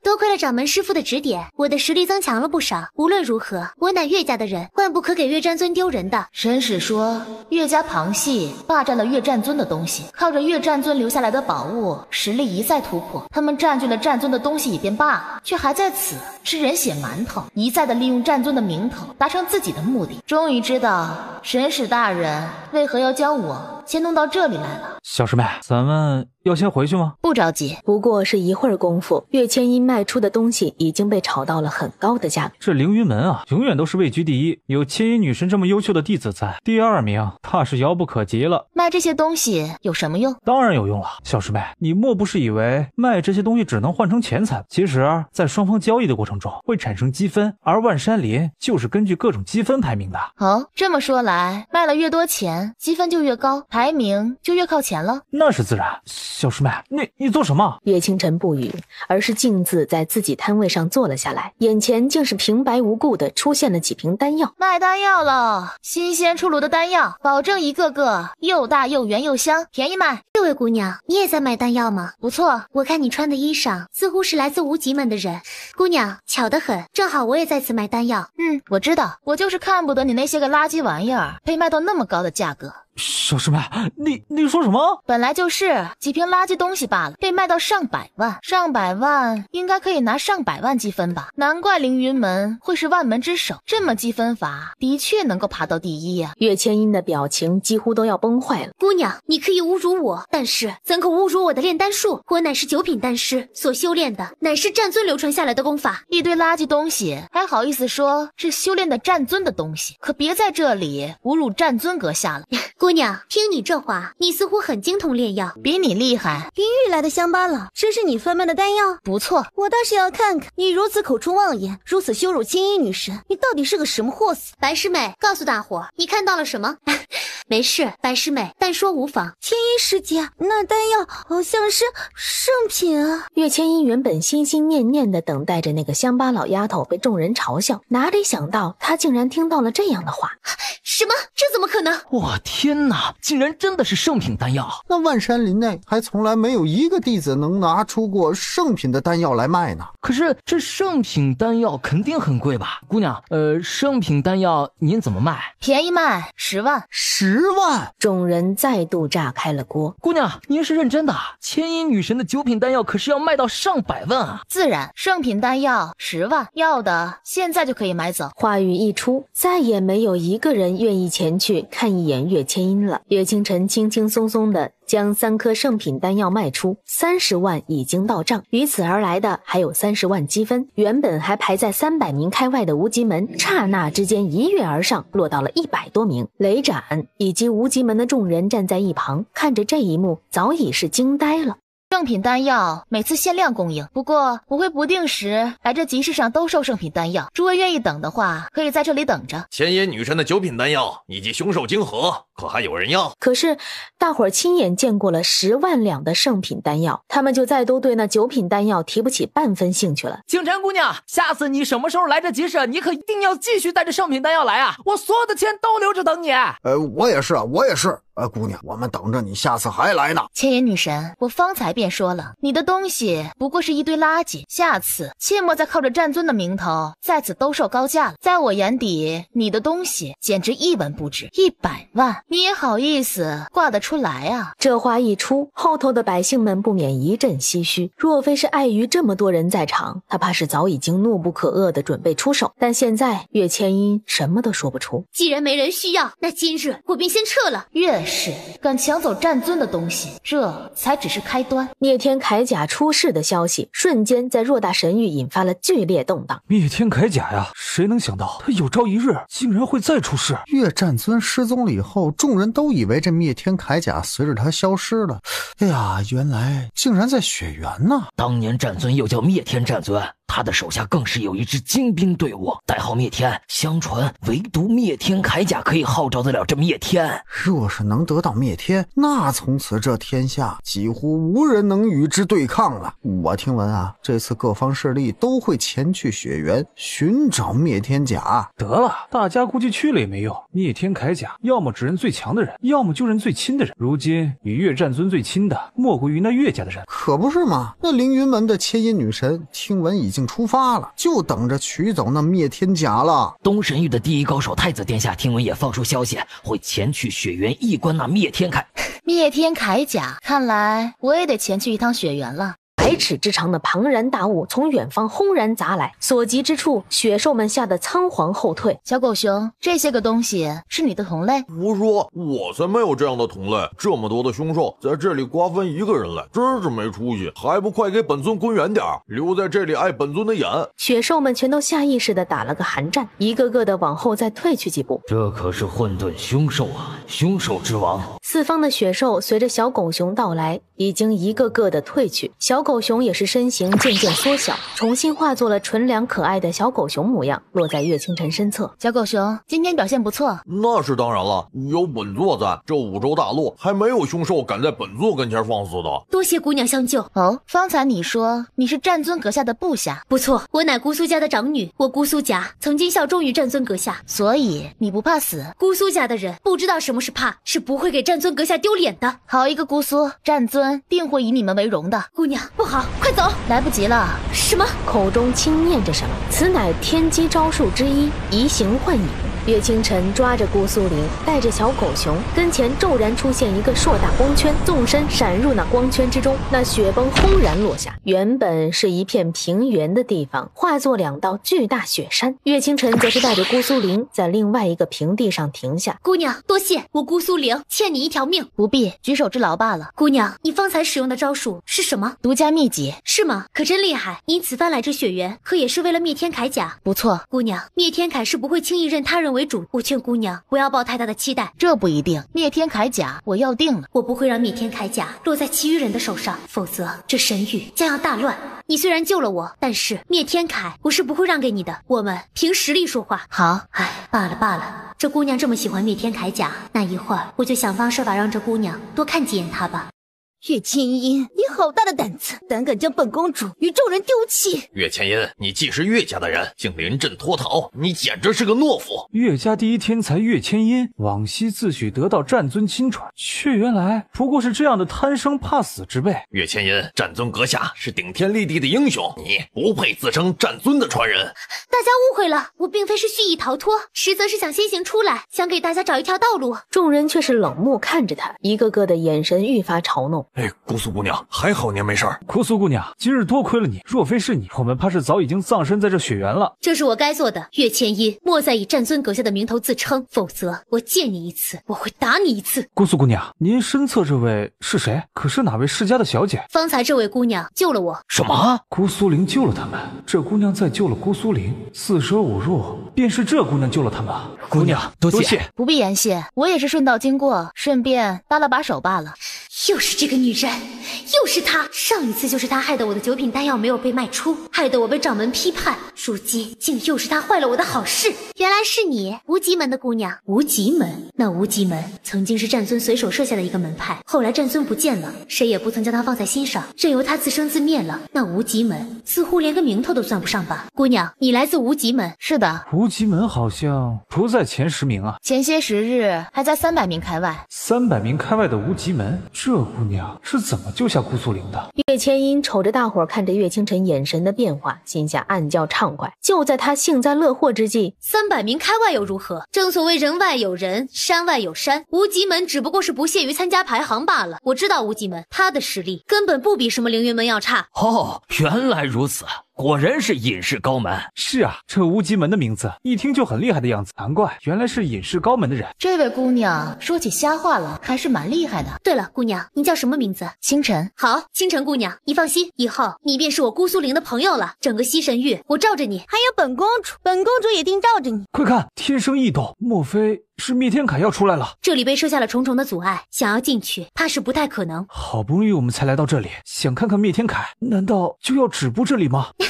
没什么难的，这是战尊为了防止别有用心之人踏入，特地布下的力量。啊，岳千音，你可以破除这个力量？岳千音实则心里慌得很，并没有把握能打开力量进入其中。众人对他的印象已经差到极点，他必须极力挽回这一切。我从前在战尊留下的书籍上看过有关这雪原绿洲的记载，一早就知道这里困难重重，所以才想提前过来，没想到被大家误解了。我只是想在这里先替大家解开这里的阻碍。实不相瞒，这里比方才的情况还要凶险。他拳头生风，砸上绿洲外的屏障，绿洲周遭的结界彻底的被破开，众人简直是目瞪口呆。岳千音，这就是你说的困难重重。他气恼的紧紧咬着牙齿，一个字都说不出来。屏障已破，大伙儿要进来的就进来吧。小晨晨，你是怎么做到的？你不是看到了，一拳砸开的。可是我看这绿洲外的屏障那般的坚固，不仅有阵法，还有奇怪的气息。可能他们害怕我的拳头。那是灭天的力量，而岳清晨的灭天功法恰好能与之对抗，所以他以灭天功法一拳砸碎了他。快看，那里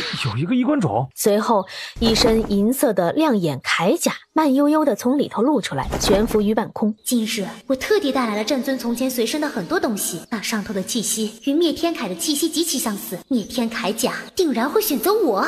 灭天铠是有灵气的，当年曾经有人妄图靠近灭天铠，想要将灭天铠偷走，结果还没等到那人靠近，灭天铠生生的断下那人的4肢啊！老朽不信这个邪，让老朽来试试。这老者乃是西神域3大堂之一的堂主，伴随着他靠近那衣冠冢，保护罩将老者完全的保护着，让那剑矢不得穿刺入内。林老先生乃是西域内几乎最顶尖的高手之一，看来此番那灭天甲要被他拿到了。不错，当年林老先生的名号与战尊阁下甚至不相上下，这灭天铠被他拿走，倒也不亏。难道灭天铠就要被这么取走了？小晨晨，看来灭天铠要被人抢先一步拿走了。不一定，灭天铠上强光溢出，似乎带着毁天灭地的气势。林老先生整个人被那剧烈气息直接往外撞飞出去。老朽也失败了，这灭天铠甲，老朽也无法触及。战尊阁下，实在是我此生也无法追赶上的。小晨晨，你真的想拿那灭天铠甲？好，我去帮你拿过来。姑苏玲，你回来。靠近了灭天铠，姑苏玲的耳中仿佛听到了一道低沉邪佞的声响。无知的人类也想触碰到我，看来方才是我给你们的教训还不够，该接受更厉害的教训了。不好！岳清晨在以魂咒压制灭天铠甲，他陡然察觉到了这样一道奇怪力量，吓得骤然一阵收缩。姑苏玲重新回来，落在地上。小晨晨，那灭天铠甲触碰不得，那灭天铠甲早已今非昔比了。当年的灭天铠甲乃是战尊阁下创造，可是方才我分明听到灭天铠甲的话。灭天铠甲在拥有了自己的意识之后，似乎踏入了一个极端。我发现了。姑苏姐姐，之前听你那信誓旦旦的话，我还以为你有多大的能耐呢，原来也不过如此。小晨晨，你趁早打消了拿灭天铠的念头。不着急，却就在这一刻，看来本殿下来迟了一步，未曾赶得上方才的热闹。是东神域的太子殿下，东神域的太子殿下竟然也来了。早就听闻太子殿下乃是天龙血脉，今日终于得以一见天龙，果然好生威武。天龙这玩意儿在偌大的金龙跟前跟个小虫似的，连龙大提鞋都不配，真是一群没见识的人。听闻今日曾经叱咤神域的战尊的铠甲会在这里出世，本殿下特意来此一观，不知本殿下可是来迟了。凌霄哥哥，丹墨公主，他们二人之间早在出生之时就有了婚约，并且已于3个月之前完成了订婚仪式，只等着择良日成婚。凌霄哥哥，你也是来看灭天铠的吗？不错，可惜了，今日怕是无人能够拿到灭天铠了，连姑苏姐姐都不行。不爱，见不到灭天铠来看看你也行。龙大，他的真实身份似乎就与这位太子殿下有些许关联。太子殿下，那可是整个东神域最尊贵的男子。说是我能够得了这位太子殿下的青睐，能够嫁给这位太子殿下，那么从此以后我还有何可惧？太子殿下，让我来试试。哦，你是何人？臣女乃是岳家的人，是战尊的侄女。好，你既要试试，那就去吧。在戴墨公主丝毫没有看到的情况下，这二人眼底颇有深意。当岳千音顺顺利利地靠近了山丘，甚至攀登上那山丘之际，天哪，他竟没有触发万剑。之前听闻这一次铠甲之所以出世，是因为或许找到了能够与之匹配的新的主人，难道那人便是岳千音？这怎么可能？龙凌霄竟是指尖悄然一动，以神识朝着岳千音传声过去。岳姑娘，你要加油，本殿下看好你，若你能取得灭天铠，本殿下愿引你入宫，你可愿意？已经安然落在山丘之上的岳千音，这一刻已经被喜悦冲昏了头脑。我竟然真的可以，竟然真的顺利无阻地穿透了所有的阻碍，来到了灭天铠身侧。他以神识回话，仅仅有太子殿下能够听到。太子殿下，我不愿意当侧妃，本殿下愿引你为正妃。一个公主殿下与一个拥有灭天铠甲、拥有灭天势力的人相比，孰轻孰重不言而喻。公主只是一个身份，而灭天那是实打实的战斗力啊！当年战尊做下那一支灭天，所及之处让人闻风丧胆，甚至于连4大区域的皇室都对此忌惮无比。岳千音勾着红唇，他知道他赌赢了。什么玩意儿？现在是什么东西都能靠近我了吗？这凭空而起的暴怒声几乎是响彻云霄。老子不过是刚刚被一道奇怪的力量闪神，现在就是什么玩意儿都敢来靠近老子了。刚才那2个老子还觉得实力不错，现在这又是什么鬼玩意儿？给老子滚吧！这不可能，不可能啊！我乃是战尊的侄女，这灭天铠理应是我的。我明明满身都贴满了战尊阁下的东西，灭天铠应当感应到战尊的气息，应当会被我摘下的呀。灭天铠如今骤然出世，怎么可能不是因为我？四方众人轰然大笑，一个个又同情又嘲讽地看着岳千音。太子殿下，这灭天铠就这么个没实力的东西，还想做我的太子正妃？本太子可不认识你，休要跟本太子套近乎。小晨晨，你怎么知道岳千一一定拿不到灭天铠的？他没有回答姑苏玲的话，而是抬起身来，自己进步前去。是时候了。小晨晨，你要做什么？是时候轮到他来取走铠甲了。这个叫清晨的贱人，现在竟然还敢去取灭天铠甲，实在是不知天高地厚。连战尊的侄女岳千音都无法取走灭天铠甲，这姑娘更是痴心妄想。如此美人这般死在前头，实在是太可惜了。姑苏姐姐，凌霄哥哥，那个清晨姑娘会不会死在里头？摩尔公主，她既寻死，那是她活该。不，她不会死，或许她当真能够拿到灭天铠。他拿到战尊的战铠，简直是笑话。岳千音，你闭嘴！我方才就说过，你若是再敢惹我不快，见你一次，揍你一次。岳千音被这一巴掌都给打懵了。你是何人？和你的精神力如此强大，能灭了尊的灭天之火？我是何人？我姓岳，以只有这残魂能够听到的声音说道：又来一个，什么人都来碰瓷儿战尊吗？看在你长得好看的份上，我留你一命。你若再敢靠近，弄死你！若非是当着众人的面，岳清晨怕是早已经使出了灭天鞭，将那灭天铠取过来。但是神使再三的说过，不让岳清晨透露身份，手中豁然多出了凤银剑。确定想跟我打一架？那里头的一缕残魂并非是战尊的，那残魂只怕是战尊当年的部下。岳清晨猜测的不错，那的确是战尊的部下，他乃是天罡13将之首苍冥战将。当初战尊在出世之际，天罡13将也全部出世，战尊为了救下他们，将天罡13将分别送去了五洲大陆的每一个角落。而苍冥战将，他当日因为战死，便被战尊阁下将一缕魂魄封存于他的战铠之中，与战铠同存。不知死活！自那灭天铠上，无数道银色光芒迸射而出，躲避片刻，他手持凤云剑攻击而上。臭丫头，你退下，休敢碰战铠一下，否则老子剁了你！来啊！这一拳头之中夹杂着精神力，透过了战尊铠甲，直攻那道魂魄。不，怎么会这样？这不可能！原本悬浮于半空的灭天铠，眼下竟是在岳清晨靠近他的时候，一步一步慢慢的靠近了岳清晨。我来了，我知道战尊有太多的遗憾等着我。苍冥战将简直要吓死了，仅存的那一缕魂魄几乎都要飞散了。臭丫头，你到底是谁？已经彻底操控不了战铠了，好像我这数年在这战铠里白待了。我说了，我姓岳。随之而来的是一阵巨大的硝烟。战铠最后一击定是怒了，将那姑娘杀了。哼，那是他自作自受，我岳家的人都得不到战铠的认同，一个凌运而来的女人也妄想一步登天，简直做梦。不自量力！今日怕是没有人能够拿到战尊的铠甲了。清晨，他没死。那是在滴血认主。你姓岳，你真是战尊的亲侄女儿。自信点，去掉侄字。苍冥还欲说话，那战铠却是早已经等不及，突然化作一道光影，最后完完全全的攀附在岳清晨的身上，硝烟一点点的散去了。不可能！怎么能够拿到战尊的战铠？他应该粉身碎骨的呀！那战铠是我的，是我岳家的。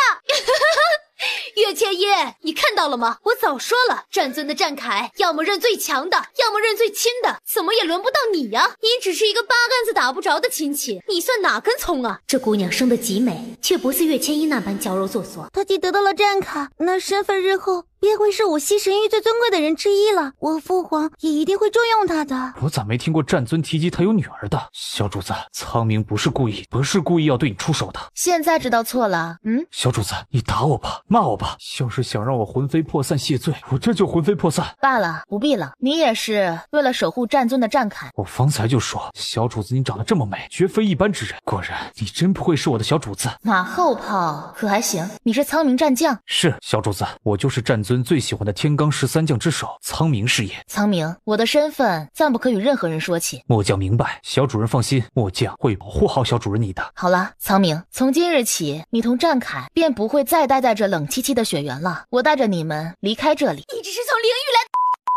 滚开，个丑东西！子的小主人长得这么美，子愿意带着战尊的灭天铠跟随于他，你管得着吗？不过只是留在战尊铠甲内的一道魂魄，你竟敢动我，还敢将战铠留给外人，你好大的胆子！放肆！战尊那等惊世绝艳的人，才没有你这样丑陋粗鄙不堪的侄女儿，只有我的小主人才配得上是战尊的亲戚。还不滚，还要留在这里丢人现眼吗？叫什么来着？岳苍蝇是吧？我告诉你，下次你再敢靠近战尊战铠以及小主人半步，敢在小主人跟前嗡嗡嗡乱叫，将让你成为一个死苍蝇。怎么样，小主人，末将是不是特别厉害？蛮不错，骂起人来挺有一套。当年战尊阁下也是这么夸本将的。不瞒小主子你说，本将乃是天罡13将之中战尊最信任最宠爱的。我咋感觉小主人好像不太信我的话？你可不知道，当年天罡13将之中，战尊跟我最是亲近，若不然怎么会独独将我的魂魄留在里头，终日与之为伴？估计是因为你先死了吧。姑苏玲以及戴墨他们伸出手，似乎想摸一摸这战铠。苍明心神一动，仿佛要有所动作，岳清晨迅速地将他动作制止。好吧，看在这两个人的模样还算俊俏，就让他们摸一摸吧。谁也没有想到，这灭天铠里的那一缕魂魄竟然是个颜控。早就听说了，当年战尊座下那天罡13将之中，有一位大名鼎鼎的老色批，最喜欢长得漂亮的男人女人。原来那玩意儿就待在战尊的铠甲之中。早知道我们必定从这神域内挖落最漂亮的女人前来相争了。众人思及此，悔不当初。清晨，本太子记住你了。不劳你费心。听闻你是从灵域而来，你可愿随着本殿下前往东神域？不好意思，你谁？本殿下乃是东神域太子，是天龙血脉的传承者，未来的东域之皇。清晨，本殿下看上你，你虽然来自灵域，但是却拥有了战尊的灭天铠。本殿下破格让你成为本殿下的太子侧妃，给你享受不尽的荣华富贵。龙凌霄压低了声音，故意只说给岳清晨听。东神域太子殿下呀，滚！你说什么？快滚！你是耳朵不好使还是脑子不好使？没听到老子的小主人说他不愿意吗？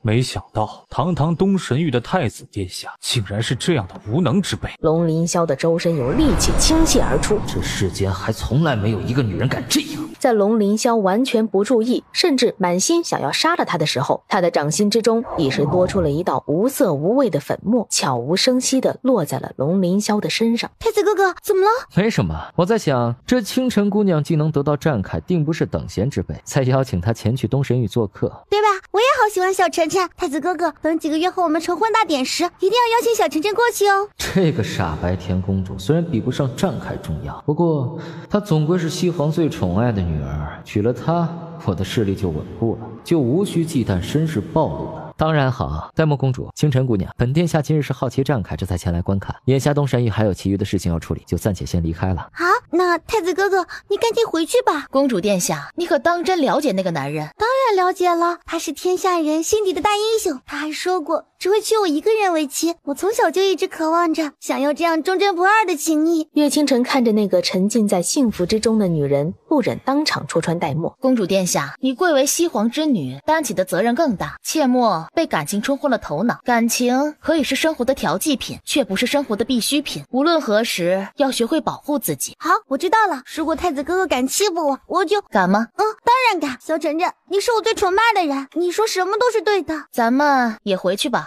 娘娘，外头又来了几位民间高手，都称或许有法子能治好太子的急症。传，但是一如从前那般，所有人都乘兴而来，败兴而归。罢了吧，都走吧。娘娘，别担心，太子殿下定然会好起来的。听说仙衣阁的道贺仙人已经云游四方归来，他若是来了，太子殿下定然有治了。也只有如此了。皇后，不如让我试一试。哪里来的小子，竟然来这里捣乱？这东皇后虽然年纪已长，可五官的确生得绝艳到极致，无怪乎当年的东皇会为了她遣散后宫。你说你可以，嬷嬷不可对客人无礼。彼时娘亲说话的语气也与她一般，这样的女人会将龙大丢弃吗？岳清晨看着东皇后，面庞上掠过了一丝凝重。娘娘，可让我替您先看一看身子骨。放肆！娘娘，老奴就说这小子一定不是真的要来替太子殿下治病的，他定别有所图。不必了，还是先去替太子诊断吧。本宫不管你是否有真才实学，只要你能医治好太子殿下，本宫定会重重有赏。好，那我先替太子殿下治病。岳主人，这位太子殿下到底是怎么了？没什么，他不是要成婚在即吗？给他用了点药，若是他敢不忠于他的未婚妻，便会不举，全身的器官也会一点点的衰竭，浑身无力，直至瘫痪。论狠毒，还真没岳主人能比得上的。没事，岳主人，余月方才在夸你干得漂亮。他此次所用之毒是特殊炼制的，毒性如何何只与中毒之人的作风有关。这龙凌霄如此短时间内就发病到这般，足可想象他背着西神玉公主到底都干了多少肮脏龌龊之事。唉，黛墨公主那般天真可爱，我不能眼睁睁的看着黛墨公主置身火海。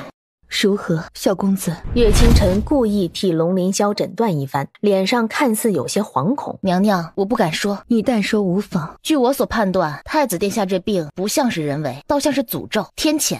什么？定是太子殿下做了什么罪大恶极之事，连天都看不下去了。娘娘，若不然，您再仔细问问他都做过什么。天谴？为什么？我这么多年来一直占据着别人的位置，当着这个假太子，莫非真的触及到了天谴？可是这不可能，一派胡言！娘娘，仙翼楼的道贺仙人来了，快请！您快来瞧瞧。怎么可能是天谴？皇后殿下，不要着急，让老朽来看看这世间还有没有仙翼楼看不好的病。怎么会这样？道贺仙人如何？老朽也看不出其中的缘由。薛主人的毒，这世间无人可解，你们能知道，那才叫有鬼了。小公子，你说的可是真的？你有几成把握？10成。只要太子殿下能够向天下人承认他近期做的一件大错事，这天谴一定可以撤销。太子殿下，您若是再不承认，只怕您要承受不住了呀。我说，莫非是前阵子本太子不小心误杀了一个侍卫，犯了杀戒，使得天道大怒？狗东西，还不说实话！叶清晨的指尖不着痕迹的微动，刹那间，他疼得在床榻上甚至都打起滚来。太子殿下，您没说实话，若不然，太子殿下您再想想，能让天道如此愤怒惩罚的，或许是违背了誓言之类。我说背叛了西神域的公主殿下，我正是因为临幸了别的女子才突然犯病，真的除此之外再也没有了。一道无形无色的粉末落在了龙凌霄身上，方才他还疼得蜷缩着身子如同一只瞎子一般，但此刻他浑身的疼痛竟好似当真缓解了不少。竟然没那么疼了，好多了。母后，长这么大，这是母后第一次打我。太子，本宫与你父皇往昔都是如何教你的？你身为东神域太子，最基本的便是一个德字。你数月之前刚与西神域公主立下婚约，且你许诺过西神域公主只娶她一人，你怎可做出如此肮脏之事？母后，孩儿知错。本宫要你亲自向西神域公主登门道歉认错，与她说明一切。若是她能原谅你，本宫无话可说；若是她不能原谅，本宫要你解除与西神域公主的婚约。那是一个好姑娘，本宫不想让你伤了她。母后，你是知道的，我需要西神域的势力啊！太子，你不是小孩子了，凡事要考虑到后果。你做错了事，就该为自己做错的事情负责。东西神域100年来交好，断不可因为你的背信弃义有所损伤。到底不是我的亲娘，不会为我考虑。这样的女人，除了一个皇后的身份，还有什么资格来当我的亲娘？是，儿臣听从母后教导。若是不让她吸取点教训，日后这东神域还如何放心的交给她？小公子，你既有法子治好她，那就劳烦你了，希望你能根治她。不论如何，这位皇后是一个极有原则的人。好，殿下，现在您可信了我方才所言？您之所以会那样，全是因为天谴。不过太子殿下，您还记得我方才所说吗？须得向天下人承认自己的所作所为，承认自己的错误，否则不过1个时辰，你身上的急症还会发作，甚至于要比之前要严重3、5倍，到时候想要治疗都难了。那样的痛楚，他再也不想承担半分了。你师承何人？姓甚名谁？家师乃是隐士高人，游走四方，不愿意泄露名字。太子殿下尽管信我便是，若非如此，我怎会来这里帮你？快做出抉择吧，时间越来越少了，你可是感觉到体内的刺痛加剧了。向天下人承认了这一切，便等同于葬送了我与西神域公主的婚事，万甘心啊！不娶那公主，我可以想方设法的迎娶那位清晨姑娘。那清晨姑娘得到了战尊的战铠，若能娶了她，那更是再好不过。好，本太子会为自己做错的事情负责。如你所言，本太子会昭告天下。龙大，你来了。龙思觉低头看着怀中伤痕累累的女人，满身都在叫嚣着愤怒。你伤了她？魔王满身都被灭天鞭砸得血肉模糊。又来一个男人，好啊，今日食物足够。本尊问你，是不是你伤了她？是本王又如何？臭小子，你少管闲事，否则方连你。自那黑袍男子身上却是已经迸射出了一道金光，震得周遭众人几乎都睁不开眼来。万魔之王在龙思觉那一道招数之下，毫无防备的被狠狠往外砸了出去。我可不怕呢，我拥有不死之身，哪怕这次死了，20多年后我依然可以卷土重来，我永远不会输。臭小子，本王跟你拼了！龙大，小心他。另外，方才我发现了他有弱点。龙思觉却是一只手紧紧地抱着他，同时厉声喝道：闭嘴，不许说话！狗男人会凶我了。龙思觉知道岳清晨虚弱到了极致，不让他再说一句话，用一道力，他的眼底充斥着杀戮。在那万魔之王要冲向他时，道力量幻化作了世间最锋利的剑，他骤然以力量阻挡着龙思觉攻击，并准备反攻回去。当年的战尊阁下与他搏斗之际，实力也是在尊者3、4重，却根本无法完全制服他，更别说眼前这个男子，看着不过只是一个年纪轻轻的毛头小子了。但怎料利器顺利地贯穿了魔王的攻击，随后再生生地刺穿了他的血肉。你竟然能够与本王对抗！清晨，困了吗？有龙思觉在，仿佛一切都安稳了。有点儿。困了就先好好睡一觉吧。龙思觉心疼地看着怀中女子，他以玄力滋养着岳清晨。龙大，你乖，睡觉。一会儿的景象怕会是很血腥，龙思觉舍不得让清晨看。鼻尖好闻到极致的气息再度袭来，让他心安无比，竟当真在龙思觉一道奇怪的力量下缓缓地陷入昏睡。方才还一脸温柔与疼惜的男人骤然抬起头来。本尊不仅能与你对抗，还能扒了你的皮，抽了你的筋。站在那万魔之王跟前，仿佛他才更像是一只震怒的恶魔。万魔之王急速地往后退去，生平第一次，他真真切切地感觉到了什么叫做怕。恐怖的气息环绕在他周身，仿佛将他牢牢禁锢着。万魔之王挣扎着抬头，却见龙思觉不知何时已经站在他跟前，断了8根肋骨，筋脉破裂，脸上的皮肤破损。既然如此，那你就10倍100倍的还给他吧。你要做什么？你在剥本王的皮？你好大的胆子！魔王虽然拥有不死不灭之身，却依旧能够感觉到撕心裂肺的疼痛。本尊说了，他所受到的痛苦，你得数倍奉还。魔王疯狂地扭着身子想要逃离，龙思觉的神龙之力禁锢着他。臭小子，你给我等着！本王记住你了，20年后，本王要你求生不得，求死不能。你怕是没有这个机会了。你什么意思？这群恶魔早年为了长生修炼了邪修，使得恶魔一脉全部都不死不灭，一滴鲜血在半空散开，当即似乎化作了无数符咒，朝着魔王以及周围所有恶魔身上落去。一道力量溢出，仿佛要将他的灵魂都抽离。他死过一次，但是那一次却根本不是这样的感觉。你在做什么？你做什么？20年后，你觉得你如此伤害本尊的女人，本尊会让你还有活下去的机会吗？不可能，那是不死之身，本王还从来不知有人能杀死本王。那你现在知道了。他们最多是被杀死一次，取走一次魔魄，可现在他们所有的神魄都要被彻底的抽离了。不可能，这不可能啊！甚至于连天道都奈何不得他们，那位战尊也奈何不了他们，只能够将他们镇压于此。这个人类，他怎么可能有办法对付他们呢？不相信，我不相信！恶魔一族。半空之中落下了一道巨大的符咒，砸在那魔王身上，当即便将那魔王的身躯压垮。倒在地上的魔王灵魂更是被抽离，直到最后就彻彻底底的消散不见了。我想起来了，您是念月公子，我乃是9大势力之中的人，我曾经在荒漠之中有幸见过您一面。念月公子，那便是这几个月来轰动了神域的念月公子了。念月公子，救救我是岳千音啊！继续沉浸在替岳清晨疗伤之中。公子不要认错人啊！那贱人虽然得了战尊的战甲，但是不是我啊，我才是岳千音啊！公子怕是认错了人了，或许在念月公子的眼底，下意识的将那穿着战甲的人当成了我。毕竟当初所有的人都说，只有我才有资格拿到战尊的战甲的。那只苍蝇又来了，苍蝇敢讨扰本尊媳妇儿，该死！整个人再度狼狈的自半空落地，全身的筋骨被砸得七零八落。我是岳千音，月公子，我是岳千音，是你念的那个人。还好清晨没听到这话，若不然是怕回去要被清晨责罚跪搓衣板了。月公子，我是岳千音啊！一道极其锐利的光芒直勾勾的再度朝着岳千音落去，将他拍飞过去。滚！本尊是有妇之夫，是清晨的夫君，休要在此败坏本尊的名声。岳千音倒在地，唇齿鲜血淌落。他是有妇之夫，他是那个贱人的夫，可他不是聂月公子吗？你怎么会是有妇之夫？你怎么会是这个贱人的夫？你明明是聂月公子，只有我才姓岳啊！难道不是巧合？他也姓岳，所以他才能拿了战尊的战甲，拿了战尊的鞭子。一口鲜血喷涌而出，当场断气而亡。终于安静，这只聒噪的苍蝇烦死我了。你是谁？禀报小主人的夫君，吾乃苍冥战将，是天罡13将之中战尊最宠爱信任之人，如今藏身于战尊的铠甲里。男人？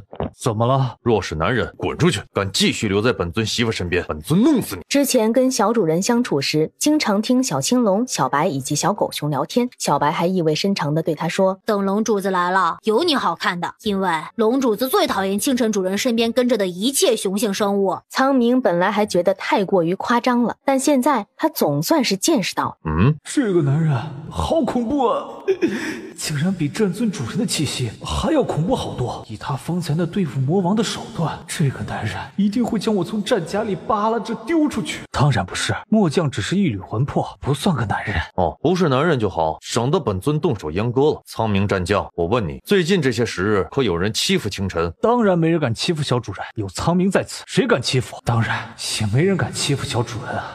怎么回事？发生了什么？陛下，出事了！万魔之王突然苏醒，将我等伤成这般。怎么会这样？万魔之王明明当初被岳战尊镇压，怎么会突然苏醒？若是他真的苏醒了，那后果不堪设想啊！东后不要担心，清晨姑娘和念月公子已经替我们击杀了那万魔之王。清晨跟念月公子，原来这便是这几个月来响彻整个神域的念月公子。龙思觉抱着岳清晨，这是他第一次见到东皇与东后。这一连数月，他一直在打探他的身世。龙思觉想知道为何东神域皇室会追杀他，只可惜除却东皇与东后仅育有一子的消息，他就再也得不到其他了。东皇与东后仅育有一子，是不是我便是那见不得光的存在，所以才隐瞒了众人，将我丢弃？本尊媳妇受伤了，恕本尊不在此多逗留，本尊要回去替她疗伤。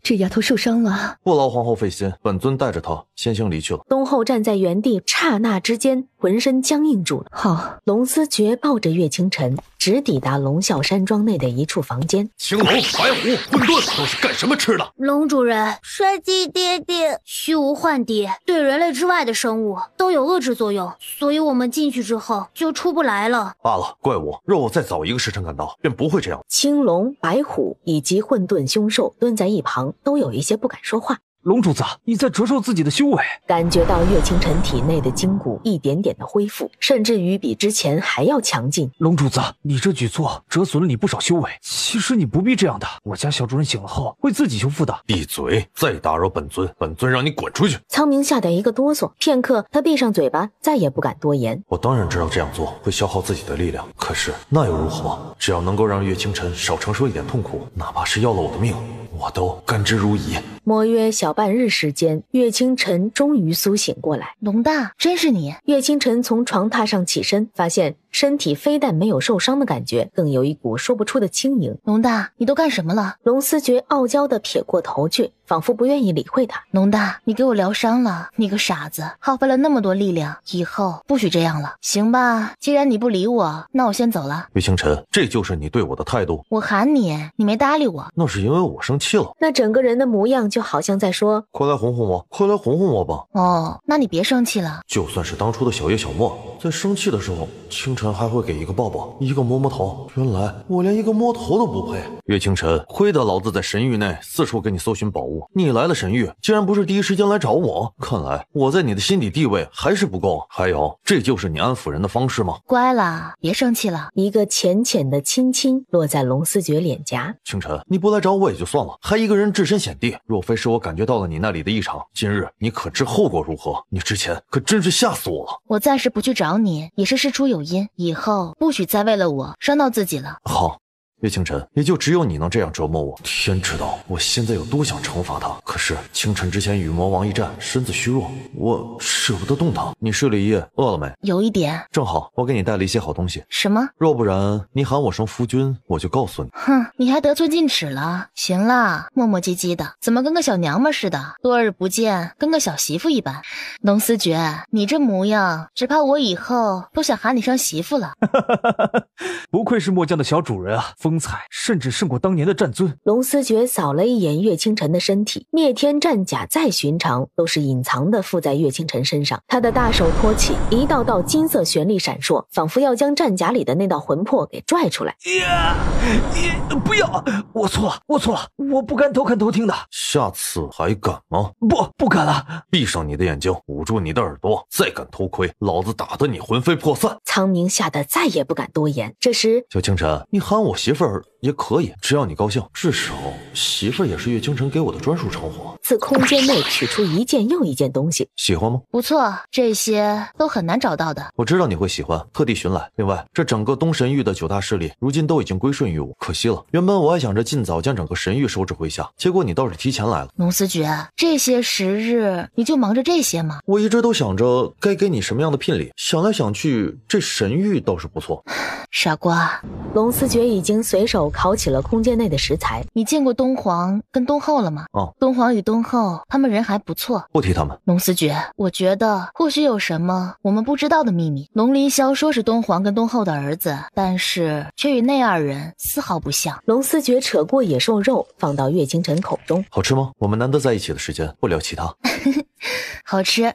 外头的人这几天都在找我，阿玲他们急疯了。今日是兽魔大会的结束仪式，我们得过去参加。龙思觉从后头抱住岳清晨，显得有些不太乐意。若是可以，他还真希望跟媳妇儿就这样过安安稳稳的二人世界，一辈子哪怕就这样平平淡淡也很好了。走了，估计大伙儿都要等咱们了。好，我陪你一道去。那聂月公子趁着清晨姑娘昏厥将她掳走，本就违背了此次兽魔大会的规则。本太子作为此大会的东道主，有资格在这里对聂月公子做出处罚。哦，你倒是说说，要对本公子做出什么处罚？那一黑一白两道身影，双手紧握，十指紧扣，这一对璧人自远处而来。本公子带走自己的媳妇儿，怎么还要过问你的意见？你好大的胆子，胆敢肆意闯入龙啸山庄，是目无法纪，目无我龙啸山庄的规矩。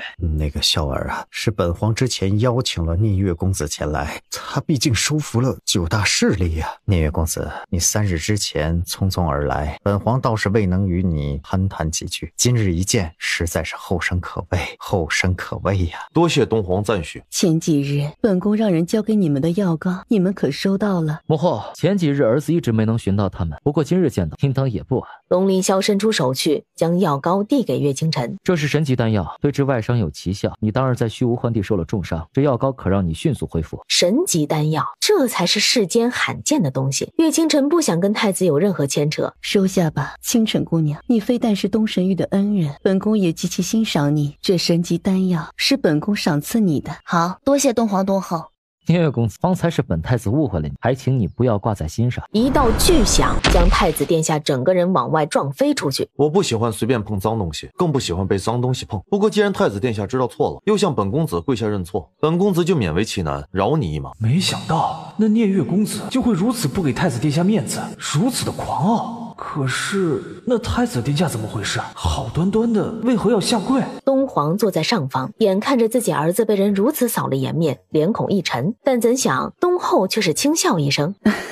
果然这世间的能人都是很有个性的，陛下你说是吗？还有小儿的确是做错了，聂月公子乃是我们的贵客，小儿是该向他道歉。东后觉得太子如今被宠得有些无法无天了，是时候让他接受一番现实的毒打，好认清自己。是啊，聂月公子实在是有个性的很，小儿是该道歉的。小晨晨，聂月公子真是你夫君。小晨晨，难怪你看不上那个太子，实在不是他能比得上的。就太子那熊样，还给你下聘礼，也不掂量掂量自己几斤几两。他给你下了聘礼？好像是有这么回事儿。好大的胆子！本尊的女人，他也敢肖想，看来方才给他的惩罚太轻了。东后急切的要呵斥龙凌霄，整个人的心脏却是突然一阵剧烈的抽搐，整个人轰然倒地。心儿，母后，东后，心儿，医师在哪里？让我看看。清晨姑娘，你快救救他，快救救他呀！一道道的旋律这一刻从他手中倾泻而出，等他探查到东后体内的异常时，而这股外力很是奇怪。清晨姑娘，你知道这是怎么回事吗？你做什么？东皇陛下，东后的身体实在是奇怪，我必须要取他的鲜血探查一番。清晨姑娘，你休要胡来！我母后乃是万金之躯，岂容你随意动手？是文姑姑那边出手了，文姑姑出手，东后只怕就活不下去了。我的第一个障碍终于要被清除了。太子殿下，东后若是再不好好治疗，找不到病因，只怕就死在这里了。怎么？莫非你不想让东后活下去？胡说八道！父皇，这个女人不过是从灵域过来的人，她能有什么本事？父皇千万不可拿母后的性命来赌呀！东皇不必担心，让这丫头试试，她的医术吾等还是信服得过的。好，本皇就信你。若是心儿救活不了，我要你给她陪葬。东后被一道奇怪的力量控制住了，已经很久了。东皇震惊地看着这黑色的血，怪本皇！该死，真是怪本皇！若是本皇大意，怎么不知道心儿一直受此折磨？东皇陛下，不必这么责怪自己，这道力量很罕见，一般人探查不出。这到底是怎回事啊？清晨丫头，岳清晨抬头，想要再度以血魄入内与之对抗，一双大手前来将他的手缚住了。龙大，他实则是不愿意救东皇与东后的，但是不可否认，在东后倒下的那一刻，他的心口似乎也有了些许异动。不必这么麻烦，这个力量我知道。龙思觉说着，在岳清晨的耳畔低语3分。那道力量与之前要杀了他的力量同出一脉。之前他一直以为自己是被东神域的皇族抛弃的，皇族前来追杀龙思觉，他是不愿意让他活在世上。可现在东后自己都被这道力量控制，只怕事情没有那么简单。一道力量跃于那一滴鲜血之上，随之那一道力量似乎化作了一个小小的箭矢。你做什么？莫非是想谋害母后？他急切地往前去，想要阻挡住眼前的一切，阻止龙思觉继续动作。龙思觉抬起脚来，踹上了龙凌霄的身体。本公子做事何须你来指手画脚？那一柄以东后的鲜血凝固而成的黑色小箭矢已经缓缓地指向一个方向。走吧，看看他要去何处啊？这是什么？看看是什么人在背后操纵，要害东后于死。顺便他也想去看看，到底当初对付他的人究竟是谁。该死，竟是皇宫之中有人要谋害本皇的皇后！该死！或许一会儿龙思觉即将面临的会是他的真正身世。我没事。龙大，无论如何你还有我，我始终跟你在一起。而跟在人群最后的龙凌霄，他终于知道有些事情真的超出自己的预料了。是你在设计害死心儿，竟是你在谋害心儿。不是我没有。为何本皇待你不薄，你为何要这么做？你个贱人，竟敢谋害本太子的母后，本太子要杀了你！我是要暴露了吗？可是这怎么可能？本皇让你现在治好心儿，本皇或许还能饶你一命，可以保你不死。是的，文姑姑，只要你能治好母后，我们便可对你从轻发落。他往前去，看似心疼无比的看着东后。文芳将这一切全部看在眼中。凭什么这个女人可以拥有一生一世一说人的宠爱，而我却生生的与儿子分离这么多年，也被人抛弃多年，只能眼睁睁的看着我的儿子承还别人膝下。陛下，我不知道你在说什么。文芳，东皇陛下，你确定你要杀我？你不要忘了，当年你答应过我们什么？救下心儿，这是本皇给你的最后机会，否则休怪本皇不念往昔的旧情。是的，文姑姑，你快救救母后吧！龙凌霄继续焦灼无比，他看着那个身穿黑袍的男子，瞳眸之中突然跃上了些许震惊与惊恐。我曾经喂养那个孩子3日，那孩子的气味太特殊了，那是天底下最特殊的味道。他来了，他竟然真的出现了，难怪小儿如今会这般着急。东皇陛下，不如让我试试。东后的大雪已经被封，暂时无碍。好，一道红色符咒从半空掠去，竟是落在了文姑姑身上。为何要害东后？文姑姑此刻竟像是失了心智。他该死，他的存在会阻碍我跟我儿子的路。你有儿子？你的那个儿子不是早就死了吗？我记得那个孩子，那个孩子当年一出生似乎就断了气，我还为之惋惜了很久。无论如何，那也是我龙氏一族的血脉呀。我的儿子当然不会死，我儿子还会成为这世上最尊贵的人，怎么可能会死？你的儿子在何处？我儿子就在一侧的龙鳞霄却是发了疯似的，提起全身力量朝着文姑姑冲过去，一柄长剑贯穿了文姑姑的身体，她身上的符咒亦是随之脱落。龙鳞霄拼尽全力，一脚踩在文姑姑身上，文姑姑的脊梁骨当即被踩碎。她终于从被岳清晨操控之中回过神来，抬起头看着将自己踩在脚下的人。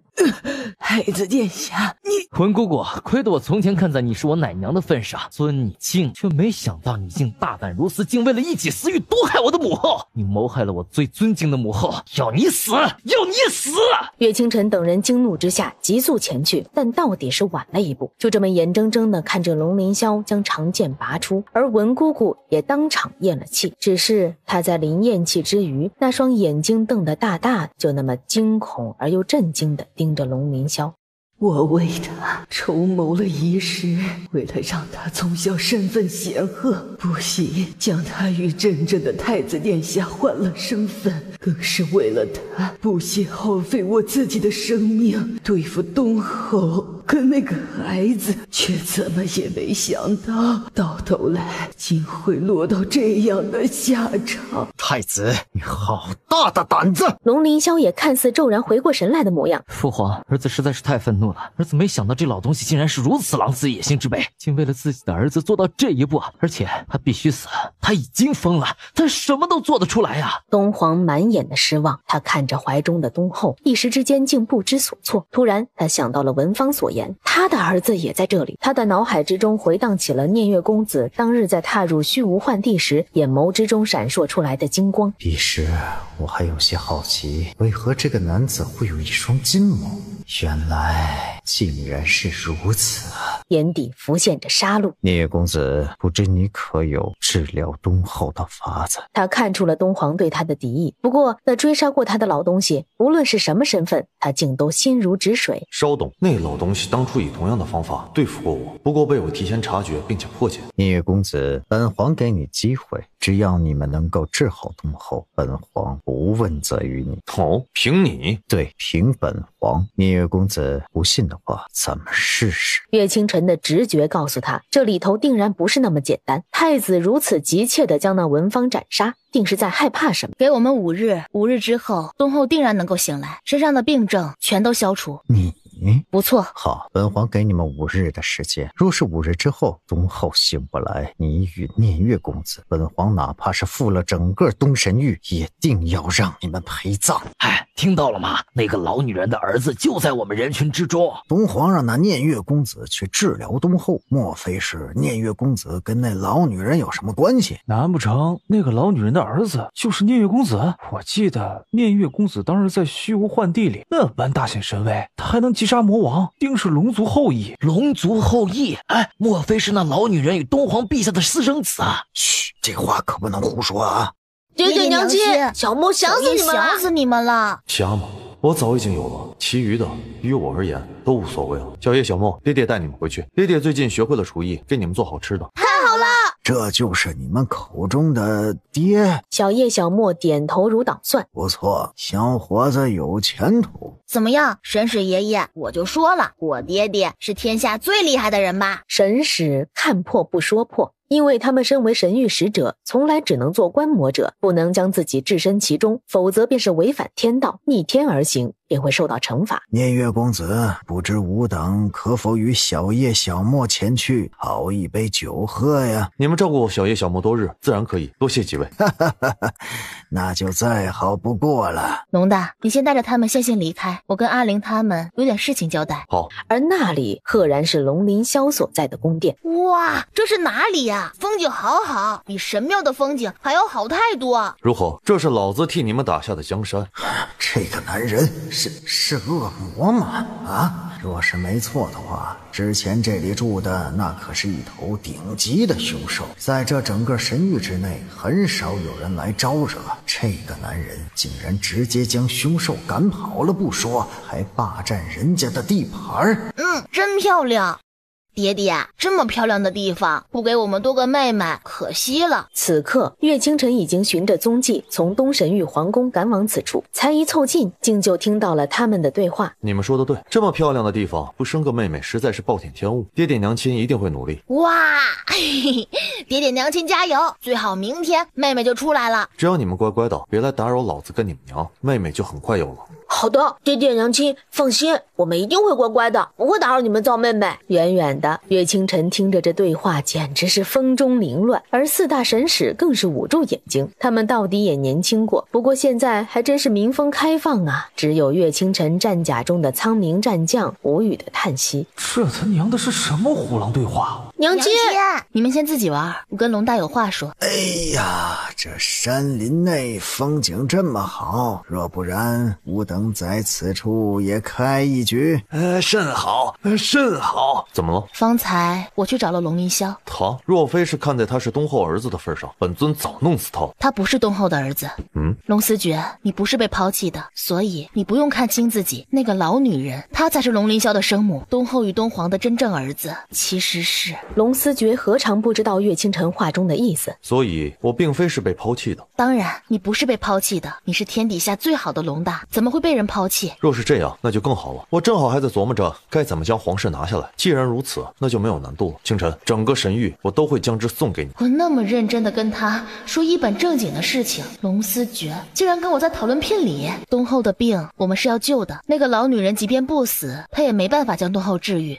当初那力量也试图侵犯过我，不过被我察觉后就挡住了。东后现如今已经被侵入到了心脏，整颗心脏几乎要化作了枯石。一直默默听着八卦的苍冥战将忍不住低呼：心脏受损，化作枯石，那岂不是药石无医了？倒也不尽然。这些时日，我之所以一直没有出面，是因为我在寻找一个东西。什么？四方灵心珠。原本是想将这东西找到，送给清晨当礼物的，但是现在却是必须要用到了。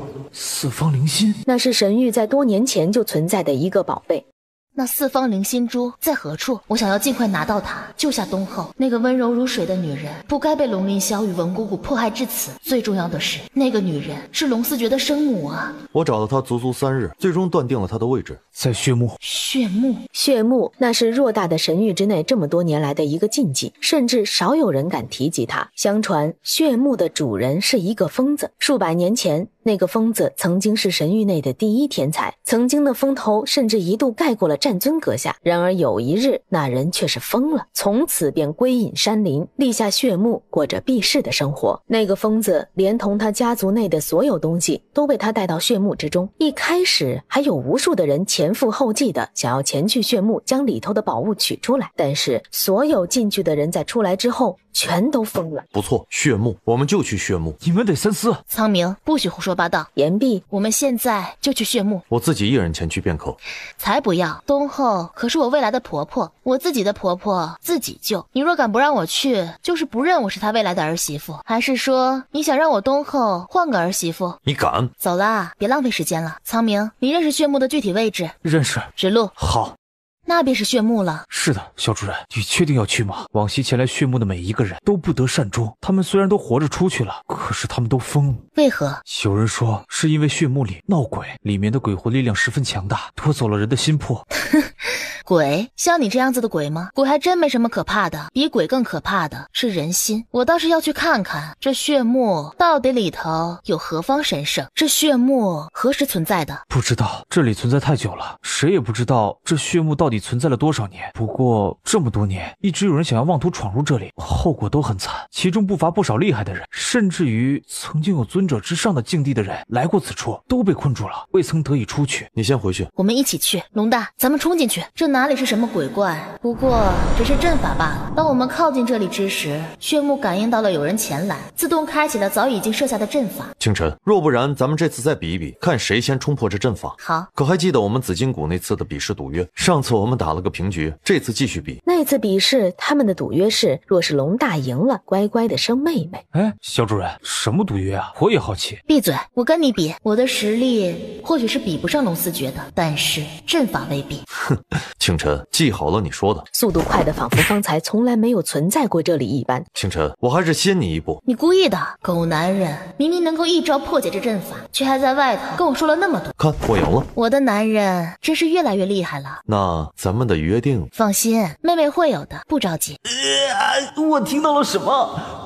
原来大佬这么会玩吗？竟然以这个为赌约。龙思觉依旧是紧紧地抱着岳清晨，原本他是想要在此戏耍岳清晨一番，不曾想到却被岳清晨这一举措弄得浑身是火。而能让我吃亏的也就只有他了。好大的胆子，竟敢私闯我血墓禁地，还在此处卿卿我我。前辈，请恕晚辈无意冒犯，我们今日前来是想找前辈借个东西。每一个来血墓的人都这么说，你们这群贪婪的人，不过都只是想要拿走这里的宝物罢了。前辈，我们实在是无意冒犯，事出紧急，晚辈的亲人受了伤，需要四方灵心珠方可治疗，等治疗好了，我们定会将四方灵心珠归还。只借一日，定然归还，条件任你提。小子，臭丫头，看清楚了，现在滚出去，若不然这就是你的下场。看着那大字，小主人，前辈，我们今日既然前来，便是势在必得的。贪婪的臭丫头，既然你们不肯走，那就休怪我不客气。这个血墓原来竟然是剑种。又来了一个人，我们又能多一个魂魄了。集齐够了魂魄，我们就能召唤我们的主人苏醒了。总算是知道为何每个深入这里的人会疯了。这些剑，他们是要前来夺走人的一魂一魄。怎么，你想夺走他的一魂一魄？贪婪的人类不取走你们的性命，已是我跟我的主人对你们的莫大的宽容。是吗？有我在，你休想！你算个什么东西？乖，我来。一道硕大的金色的龙倏然从龙思觉周身出现。你，本尊今日前来借四方灵心珠一用，请阁下行个方便。你就是神龙血脉，借还是不借？小子，那女人是你何人？她是本尊的女人。是吗？我可以将四方灵心珠给你，但是你得答应我一个条件。杀了那女人。神龙抬手，长尾骤扫。你做什么？不是要四方灵心珠吗？你若这样，休想我将四方灵心珠交给你。不必你亲自给，等本尊铲平这里，想拿什么还愁拿不到。我看你是神龙血脉的份上，愿意给你个机会，可你却如此不知好歹。看来终究不是当年那个人。神龙血脉虽已觉醒，却还是太嫩，难怪会眼瞎了，看上别的女人。不过只是一个瞎了眼的老者，却有如此之力。要知道，自龙思觉的神龙之力觉醒以来，尊者以内的实力，无论高低，都完全不是他的对手。本尊看上谁，何须你过问？你是谁？我乃血墓的守墓人，也是你的引路者。小子，杀了这个女人，走你该走的路，我便将东西交给你。龙思觉怒了，走他该走的路？那我问你，他的路是什么？他是神龙传承者，不该被世俗缠绕，更何况你不配。我不配？你凭什么说我不配？神龙传承者，他的命早有定数，更何况他的命定之人怎会是一个普普通通的女人？神龙的传承者配得上他的人只有一个人啊！你算什么东西？我也会让你知道你该挨什么揍。到底是何人？我配不配得上我的男人，不是你说了算。不可能，这不可能啊！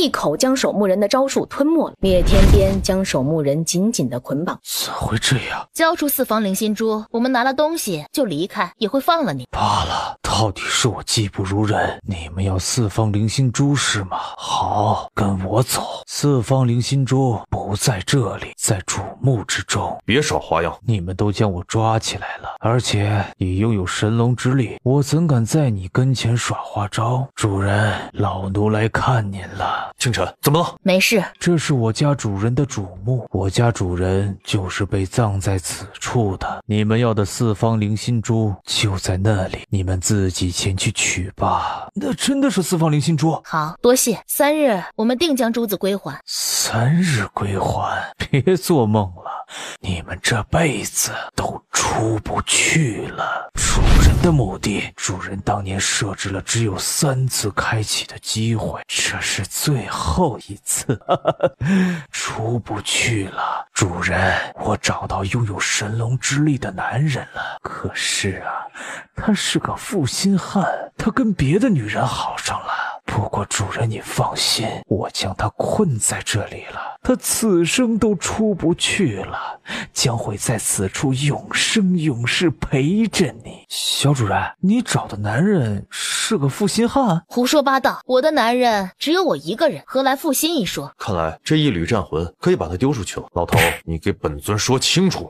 主人，以后就换作是这个男人陪你，你一定会很开心的。当年你们曾经有过那样一段开心的时光，他天天陪着你看星看雪看月亮，以后有生有世便让他陪着你吧。小主人，你看到了吗？他……闭嘴！可是末将担心主人您被骗。他不会骗我的，骗我的人早已经化作了一抔黄土。龙思觉已经下了杀心，准备将之击杀，先留他一条命。我还有太多的疑问要好好问问他。直觉告诉我，这个丑老头并没有说谎，他似乎当真认识龙大，而龙大又似乎跟那位领主有什么关联。媳妇儿，你会不会不高兴了？我真的没有陪着别的女人看星看雪看月亮，别的女人本尊连看一眼都不愿意。一会儿跟你算账。等一会儿清晨结束了，我一定要让这老头不得好死，否则不足以泄愤。怎么会？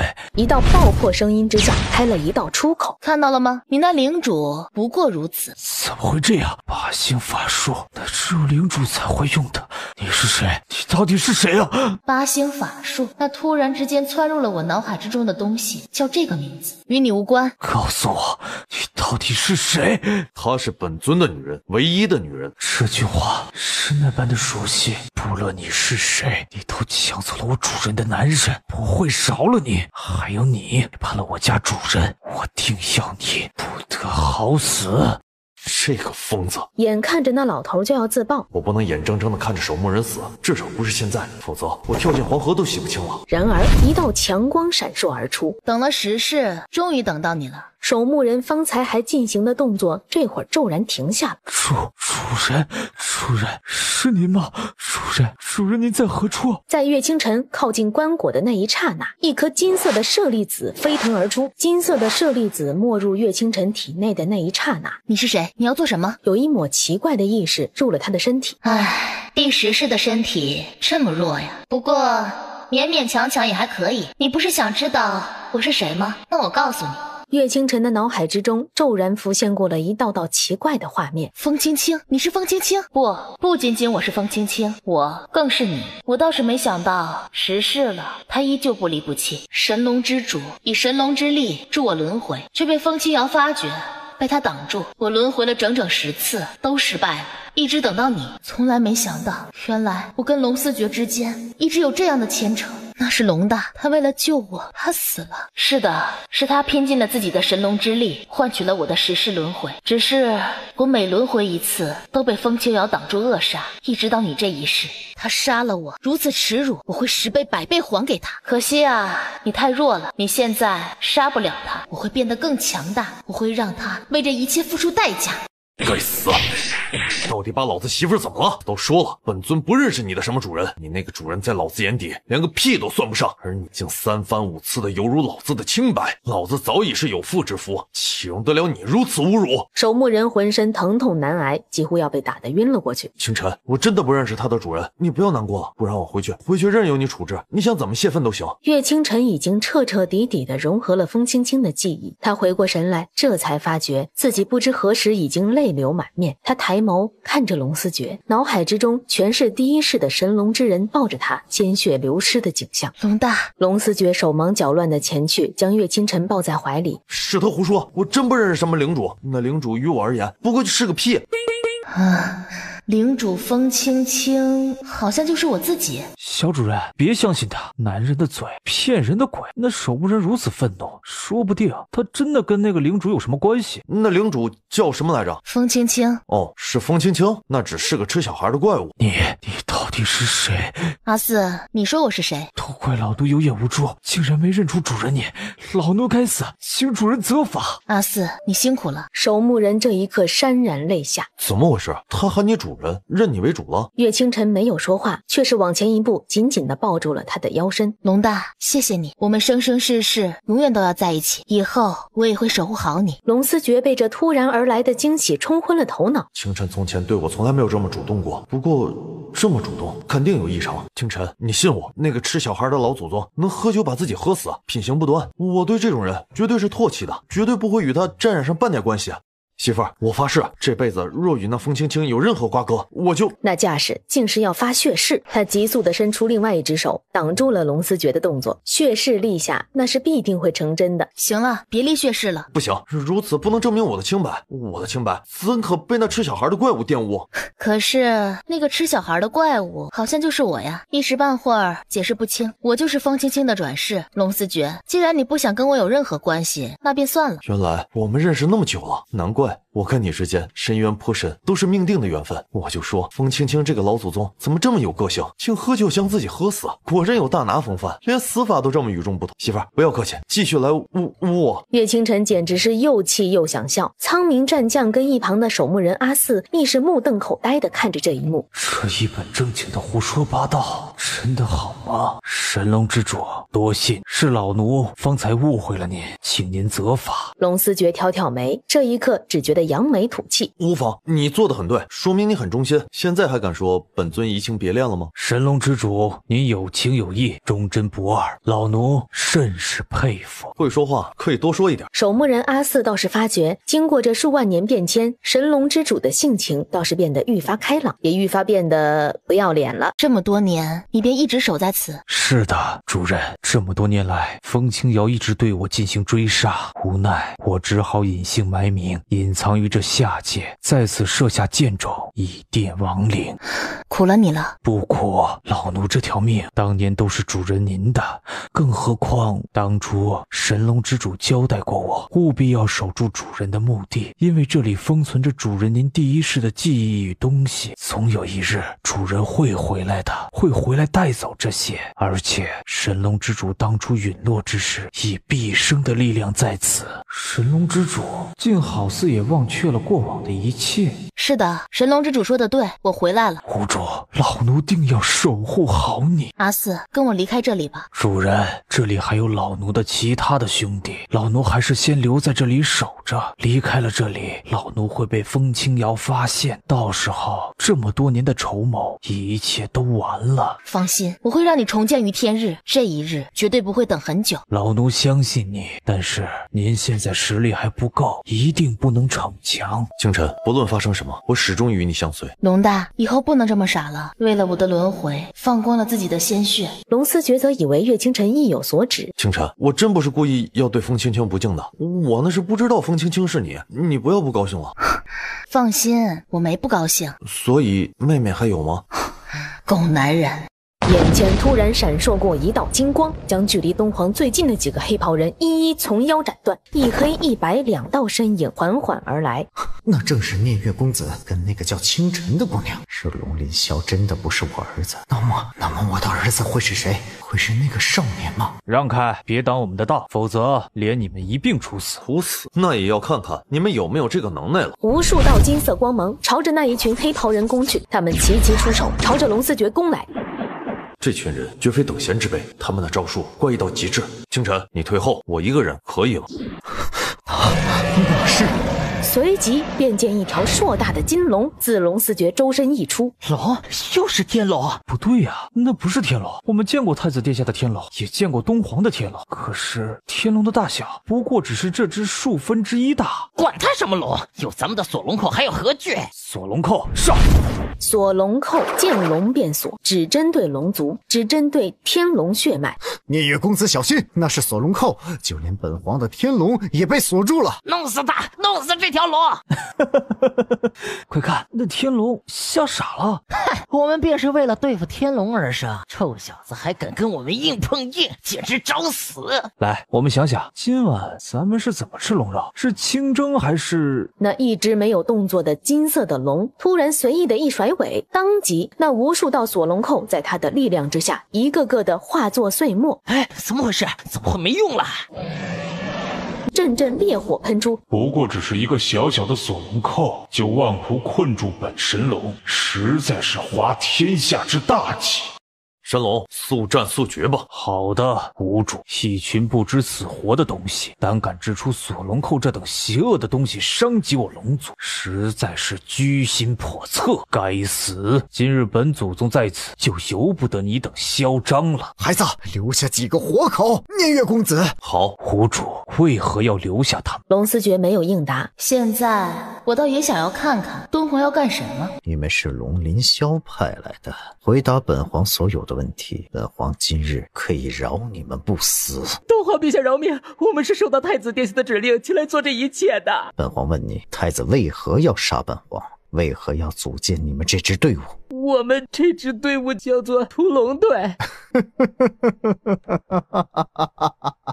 屠龙，好个屠龙！皇养育了你这么多年，将你当做本皇唯一的儿子，精心培育。可你非但对付你的母后，更是要屠龙。你要屠谁？要屠本皇吗？陛下，太子殿下本意不是为了对付您，之所以组建这支队伍，是为了对付另外一个有天龙血脉的人。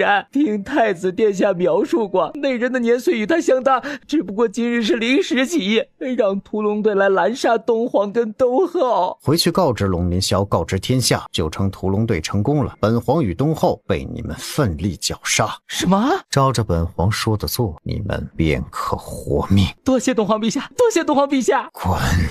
孩子，本尊只是替东后看病来了。哎，这东皇不冤，便是我想到那日东神域皇宫内东皇所说的那些话，我都觉得心寒，更别提龙大了。不过方才东皇的举措，我倒是能猜出3分。东皇故意宣称自己被绞杀，是想让龙鳞霄彻底没了防备心，让他站得越高，摔得越惨。如此看来，这东皇倒也不是完全心瞎的。东皇陛下，你也过来看看吧，别到时候说咱们在谋害东后。不要紧，本皇，我相信你们，我相信你们不会害东后的。若是龙鳞霄不是我的儿子的，那么眼前这个或许才是我的亲生儿子。那好，那我们开始救人了。东后比我们想象的还要严重一点，莫急。我不着急，无所谓。叶清晨看了一眼精神有那么一点紧绷的人，看破不说破。四方灵心珠，不错。四方灵心珠在血墓之中，怎么会在你们这里？我们刚去了一趟血墓。孩子，之前是我不应该质疑是你们谋害了东后，但是那血墓是何其的凶险啊！你们怎么敢自己去？若是出了事情，这可怎么办？本尊绝不食言，说了治好便定会治好。东皇陛下，等东后身体痊愈，本尊与你再无纠葛了。不！东皇还要说话，眼前的岳清晨已经催促起了四方灵心珠。是儿，又是这个少女，你是谁？心儿，你听我说，是他们救下了你。不知为何，从我第一眼见你，便仿佛被你所牵着。孩子，你告诉我，你到底是谁？来自生母的质问，此时却是有些慌乱起来。你们真是你们父母的骄傲，而我却有一个龙鳞霄那样不成器的孩子。龙鳞霄不是你们的儿子。你说什么？他的生母是文芳。霄儿的生母是文芳？怎么会这样？文芳的儿子不是早就死了吗？是的，小儿不是我们的孩子。今日他甚至派人前来杀我们。心儿啊，我们错了，我们错了。若真如此，那我自己的孩子在何方？孩子，你才是我的儿子，不对，我是你的母亲，对不对？他有龙氏一族的血脉，他这么多年一直被龙鳞霄追杀，而且龙鳞霄指责称他是文芳的儿子。我想你们应该猜到了真相。我就说，为何每次见我便仿佛失了魂？原来你才是我的儿子。你当真是生育我的人？在他的手指划破，挤出鲜血。当这2滴鲜血相遇时，释放出了一道青光，完全的融合在一起。你才是我的儿子，我是你的亲娘啊！心儿，你刚刚身体恢复，不能情绪太激动，不然身体又要……都是你，当年若非是你执意要给文芳他们一条活路，还答应文芳来当我儿的奶娘，我跟我的儿子怎么会分离这么多年，还养了一只白眼狼在身边？这件事的的确确是他做错了。儿子别怕，以后娘护着你，有娘在，别人休想再动你一根汗毛。儿子，星辰姑娘是你的谁？我媳妇儿。好，以后咱娘仨儿过。儿子儿媳妇，咱们离开这里，以后娘罩着你们。心儿，你身体还没好，你这是去哪里啊？站住！我问你，我之前昏迷过去的时候，隐隐约约听见你在凶人，你是不是在凶我儿子？回答我的问题。心儿，我不是故意的，那时候我以为他是文芳的儿子。文芳能生出那么优秀的儿子吗？我儿子可是在兽魔大会上斩杀了万魔的人，文芳他是什么东西？对，你说的对，是我错了。心儿，你别走得那么急呀，会伤到自己的。心儿，那我问你，你错哪儿了？我错了，我不该认不出自己的儿子。还有呢？还有啊，我不该把自己的儿子认成别人的儿子，还对他冷言厉色。不，你最大的错误是你太过心软，拎不清是非。当年龙翼谋反，要与你争夺东皇之位，我对你说过无数次，斩草不除根，春风吹又生。可你呢，却硬是看在他是你弟弟的份上，非要留下他跟文芳一命。你看，这一切都怪你。我们母子分离这么多年，我养那白眼狼这么多年，归根究底是你的原因。他们是我们的血亲呢。血亲？你倒是将他们当成自己的血亲了。他们呢，不说其他，就说龙鳞霄，我们精心养育了他这么多年，可到头来呢，他又是怎么对我们的？所以你现在自己好好反省，等你什么时候反省完毕了再说。我跟我儿子还有我儿媳妇要先好好过自己的日子了。儿子儿媳妇别怕，没了这东神月，你们娘啊还有我自己的资产呢。放心，咱们家底殷实着呢，你们这么有出息，娘带你们回去啊继承家产去。儿子，跟我说说你从前的事情吧。过去不重要，重要的是当下和以后。过去不重要，说明儿子过去一定受了很大的伤。清晨姑娘，谢谢你，看得出来我儿子很依赖你。儿子，你怎么取了聂月公子这个名字啊？害得我一度以为聂月公子跟那岳千音有什么关系。儿子，我告诉你啊，你可不能干对不起清晨的事情，不然娘啊，我第一个打断你的狗腿。不瞒您说，我的名字岳清晨。岳清晨，你姓岳，你还得了战尊的战甲，不错，真巧。东后，咱们现在去何处？回去还是不去？我说了，带你们回去继承家产。实不相瞒，再过3日是你外祖的70大寿，这么多年了，我也一直没回去。不过现在我有底气回去了。我儿子这么厉害，儿媳妇也这么厉害，这么好的儿子儿媳，我可不能藏着掖着，带回去给他们瞧瞧。我们中间那个一脸激动、笑得灿烂无比的女人，确定还是之前那个温柔而又忧郁的东后？看到了吗？那是日月府。我知道日月府，它乃是神域内仅次于神庙的势力。我听闻日月府内有一位丹神。不错，日月府内的确有一位丹神。那位丹神在日月府待了多年，与日月府虽没有血缘关系，却更胜亲人。这么多年来一直保护着日月府。儿子别怕，东皇那么凶你，咱就不要他了。咱们还有家，还有日月府呢。但怎料就在此时，什么人竟敢擅自闯入日月府？我是白如心，今日回家了。白如心，白如心那是老府主当年唯一的女儿，同时也是如今日月府内的禁忌。白如心，果真是你？诸位，今年不见，你们可都还好？白如心，你还敢回来？说到底，这么多年不回来，真的是我任性了。哼，如今府主70大寿在即，你这巴巴的跟个狗一样的凑上来，意欲何为？他虽然口口声声说着是来继承家产，实际上却没有这个意思。我想带着孩子回来看看外公。你的孩子？如今老府主准备退位，白如心突然带着孩子回来了，这对我们可是极大的威胁啊！原本我的儿子是唯一的新任府主人选，可现在东后的儿子那可是老府主的嫡亲的外孙，不能让他们踏入日月府。哼，我早听闻了，你的儿子觉醒了天龙血脉，不过只是区天龙血脉罢了。我们日月府还真不放在眼底，带着你的孽种滚远点！岳清晨倏然抬起手来，一道无形的药粉落在那妇人身上。他仓皇地看着自己手上、脸上皮肤一点点的溃烂，满面惊慌失措。哼，这位大婶儿，我原本以为你的口臭已经很严重了，没想到你浑身都在发臭啊！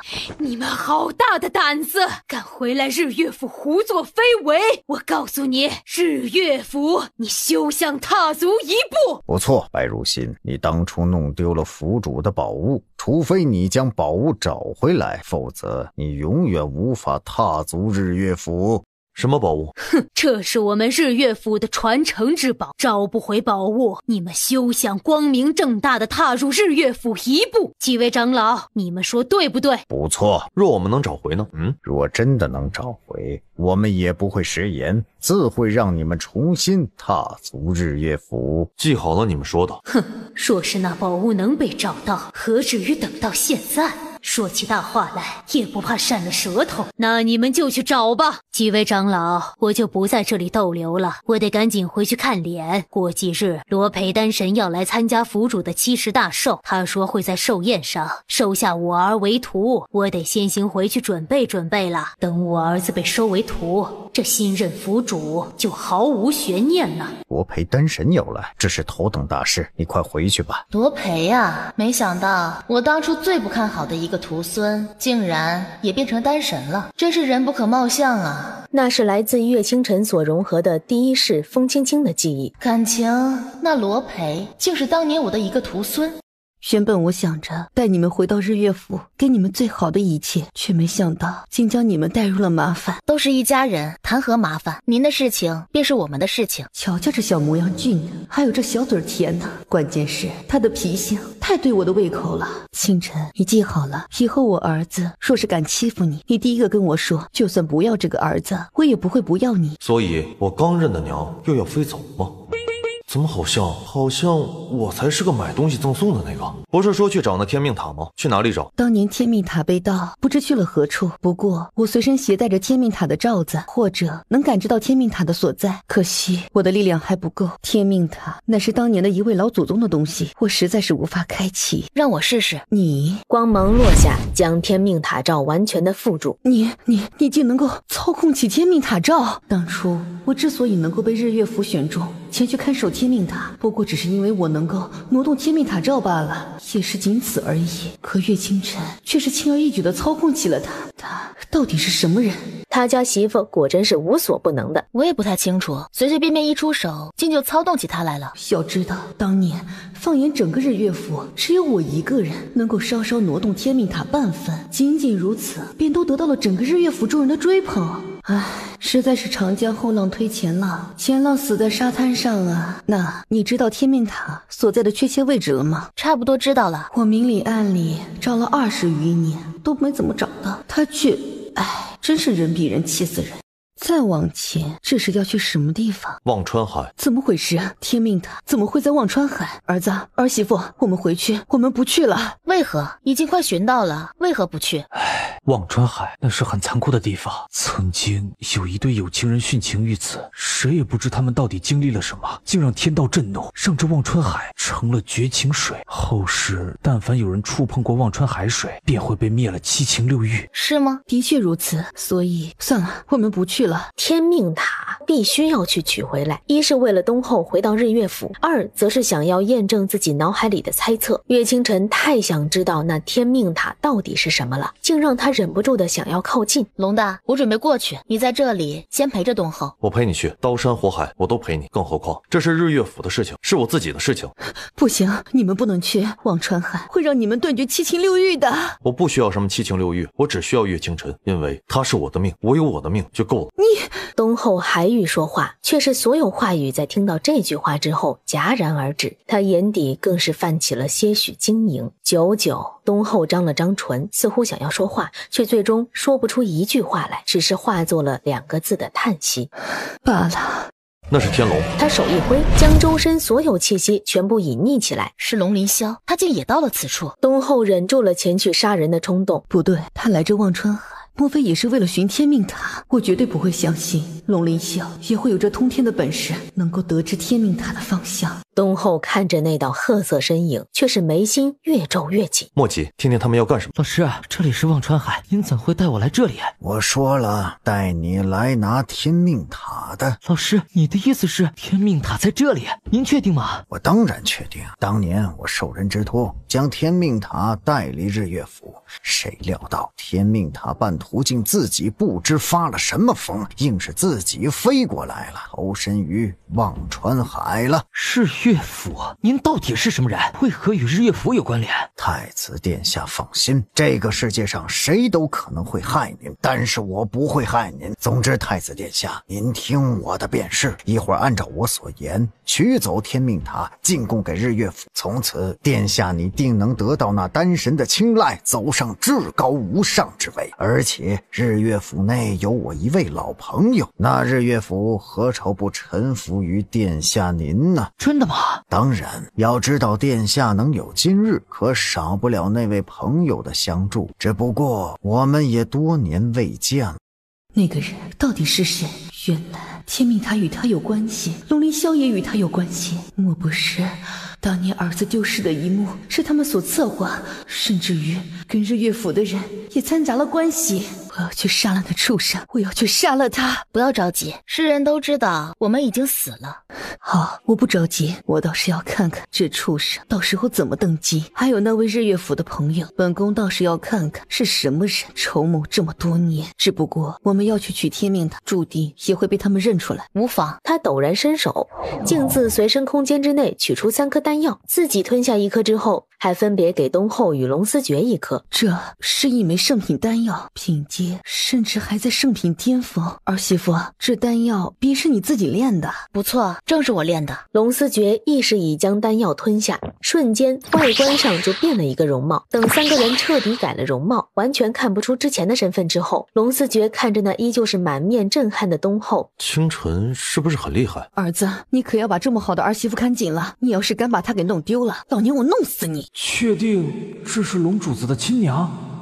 我该如何拿到那天命塔？来，吞下它。这是什么？这丹药之中蕴藏着东后的精血，东后当年曾是这天命塔的守护人，你只需要吞服下东后的精血，天命塔定会对你有所感应。老师，原来你早就部署了一切了。自然，我会为你铺好所有道路。等他服用之后，只感觉到他浑身一阵畅快，手中使出阵阵力量，想与大海之中的天命塔交流。然而几经努力之后，海面却依旧是死一般的沉寂。老师，怎么回事？看来天命塔沉得很深啊，为今之计需要找到天命塔的确定方位才行。却是这一刻，自那海面上掀起了阵阵波浪。我们一家子在这忘川海边生活了这么多年，倒是第一次看到有人敢过来。公子，你胆子倒是很大啊。你是何人？我们是这忘川海边的渔民，今日照常来打鱼。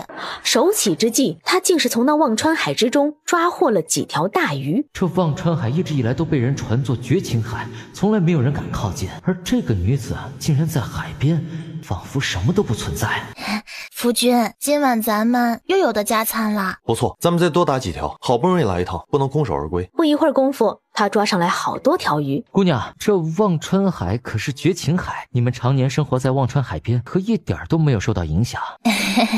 这么有啥难的？忘川海是有灵性的，你只要能跟着忘川海沟通好了，就没问题了。答应忘川海的所有的要求，忘川海就不会为难你。还请姑娘赐教。实不相瞒，吾乃东神域的太子殿下，只要姑娘能赐教了，他日本殿下定重重有赏。岳清晨听着龙凌霄这一席话，他刻意溢了容的脸上看着十足的敬畏。原来是太子殿下，是这样的，想要与忘川海沟通，需要先进献忘川。进献？简单的很，就是先将你或者你同行人推入海中，任由忘川海吞噬。当然，若是不愿意，只卸下一个胳膊或一条腿，也是未尝不可的。当初我们一家子之所以能够跟忘川海沟通，便是因为我一个亲近的一双手掉入了忘川海。岳清晨就那样睁着眼睛，一本正经的胡说八道。论腹黑，非小主人莫属啊！忘川海啊，再给我多送几条鱼吧。从忘川海之中，真的又有无数条鱼跳了出来。果然能够跟忘川海沟通就是不一样，忘川海竟然能够主动给他们送鱼，是不是一会儿忘川海也能给我送天命塔？老师，你既然都帮我到现在了，不如就继续在这里帮我一把吧。太子殿下，休要听信这蠢妇的鬼话，事出反常必有妖，我绝对不相信这突然出现在忘川海边的几个人类是善类，事情哪有这么多的巧合的？本殿下让你进献，那是看得起你，你休要不识抬举。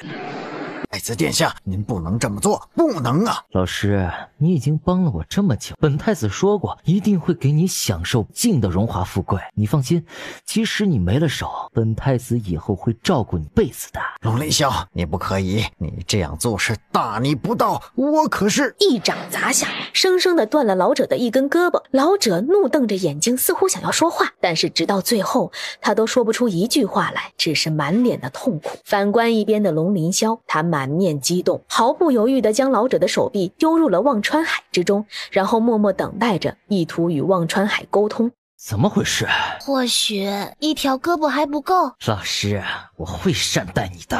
龙凌霄，你敢？我是你的父亲！你胡说什么？我是你的亲生父亲，若是再敢动我一分，便是大逆不道。这忘川海当年便是因为天道震怒而变成这样。胡说八道！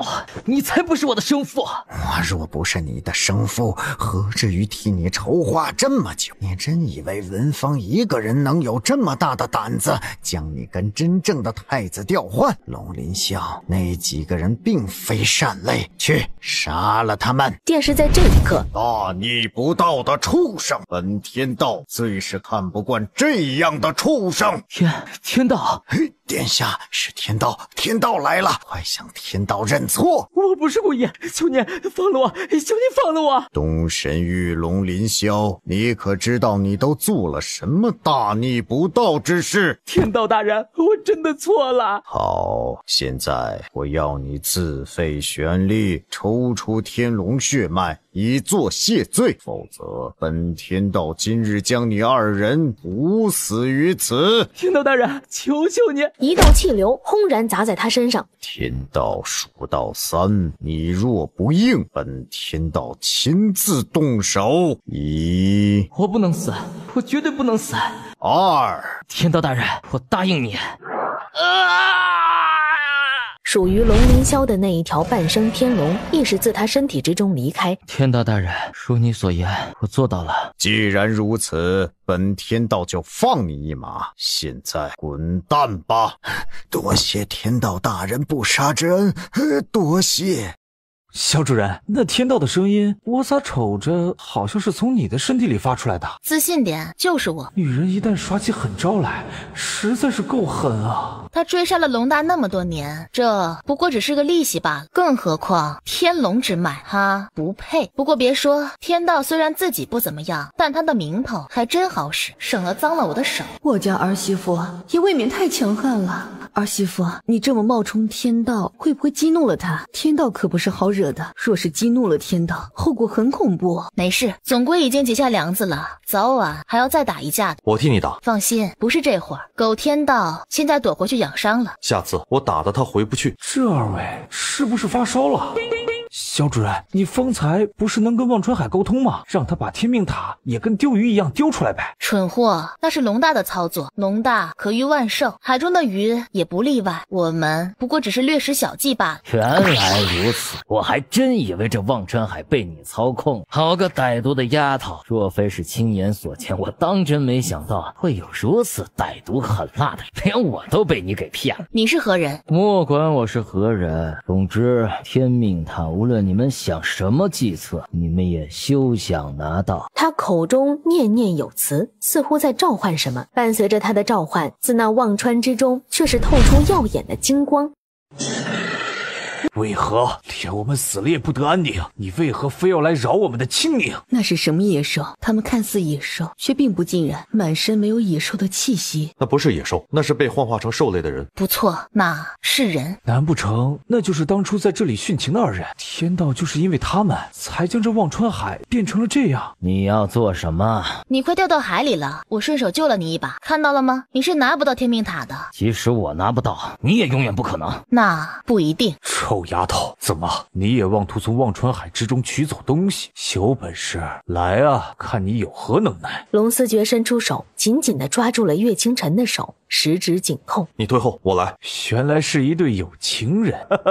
可是啊，世人都是薄情寡义之人，人活着尚且不如一只野兽。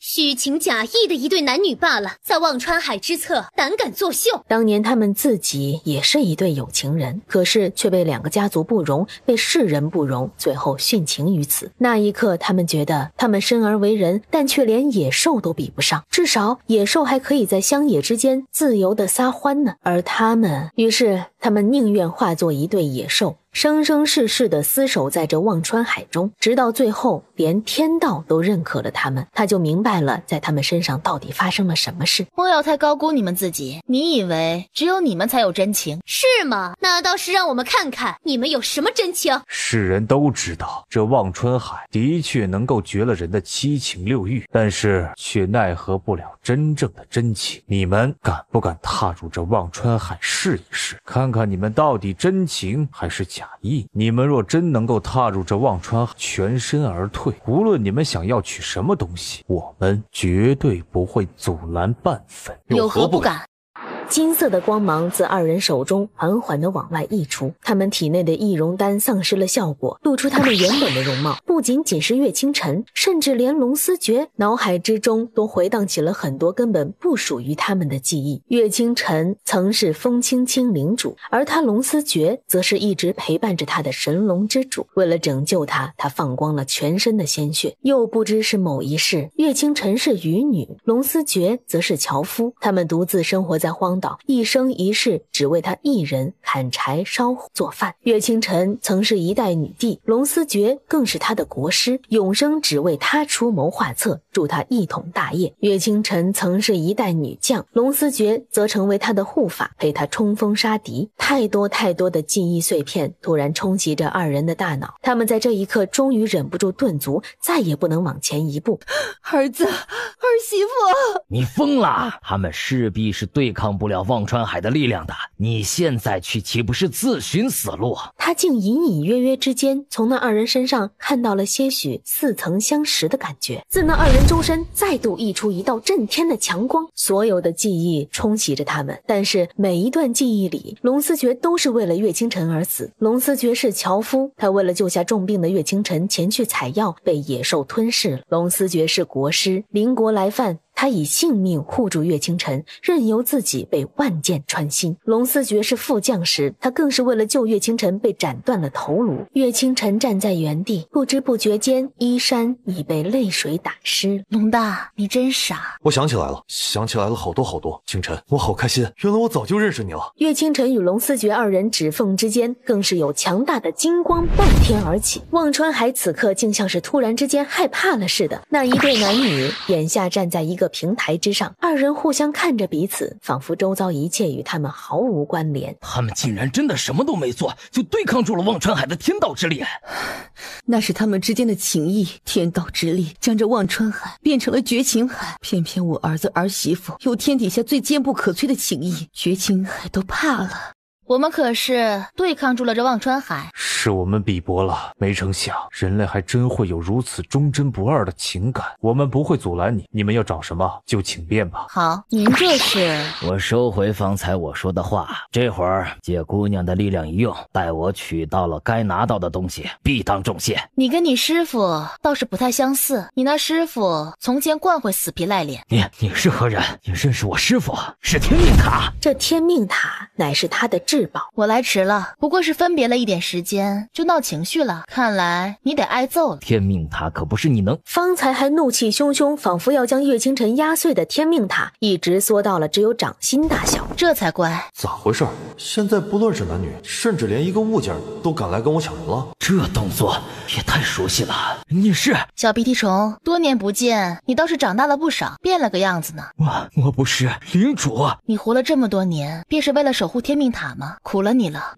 领主啊，竟真的是你，是我有眼无珠，竟连领主都不曾认出。方才就说到底是什么人能够撼动得了这忘川海，原来是领主您与神龙之主，是你们。日月府奉为至上宾的罗培丹神竟对我儿媳妇下跪了。起来吧，不知者无罪。我也是才刚想起过往的一切。你都长这么大了，你师父他们如今……师父不在了，离世之前将天命塔交给我。他告诉我，神龙之主告知他，有朝一日领主您会回来。是风清瑶？是。当年那一战，风清清领主以一己之力横扫千虚，成了名誉天下的第一女神。也是在那一战，领主身负重伤，闭关休养。但谁料就在休养之际，他被风清瑶暗算，落了一个凄惨下场。领主，您莫不是又见到他了？不曾，不过会见面的。领主，你好像还不够。小鼻涕虫，你还真是长大了。领主如今有何打算？别是这个时候就想去找风清瑶吧？不着急，事情很多，我还有点忙。那就好，那就好。承蒙当年领主指点，我如今已经修炼到了丹神境地。若是领主需要，我愿意在所不辞，贡献上一切。好，我不会客气的。不过现在你还是回到原本的地方去，别因为我的出现打乱了节奏。好，领主既然回来了，那一切就都有希望了。儿子儿媳妇，你们都说了什么了？若是让东后知道了真相，只怕东后会以为我们被这忘川海震得神志不清了吧？没事，他向我下跪道谢的。那便好，实在是吓死我了。天命塔已取，东后，我们如今去往何处？回城。你说谁死了呢？是你们没死。我们若是死了，还如何看得了殿下你今日登基的盛典呢？儿子跟老婆都来了，今日难得的好机会，我得好好表现表现自己啊！父皇，我是你的儿子呀，你不能这样对我，不可听信外人的谗言这么对我。儿子，你什么东西？你也配？我的儿子只有一个，念月公子才是本皇的儿子。只是当年有人别有用心，将本皇的儿子跟龙鳞霄调，害本皇一家分离了20余载。是本皇之前错了，你都来到了本皇的身边，本皇竟还没有认出你，这是我的失职。至于还对你大吼大叫，误会了你，你若是不愿意认本皇，那也是本皇咎由自取。但是本皇只想告诉你，你既是本皇的儿子，那从今往后本皇便会拼尽了性命呵护你们母子一生无忧，本皇说到做到。东皇划破指尖，立下血誓，这是所有记忆之中他为数不多的感觉到的亲情。东后更是在一旁忍不住潸然泪下。东皇，你别在这里胡说，要是再吓跑了老娘的儿子，老娘跟你没完。媳妇儿啊，你放心，我知道错了，别跟我闹别扭了。别以为你现在这么认错了，我跟儿子就能原谅你了。当然，只要儿子能原谅你，我也会考虑既往不咎。我不会让你们失望的。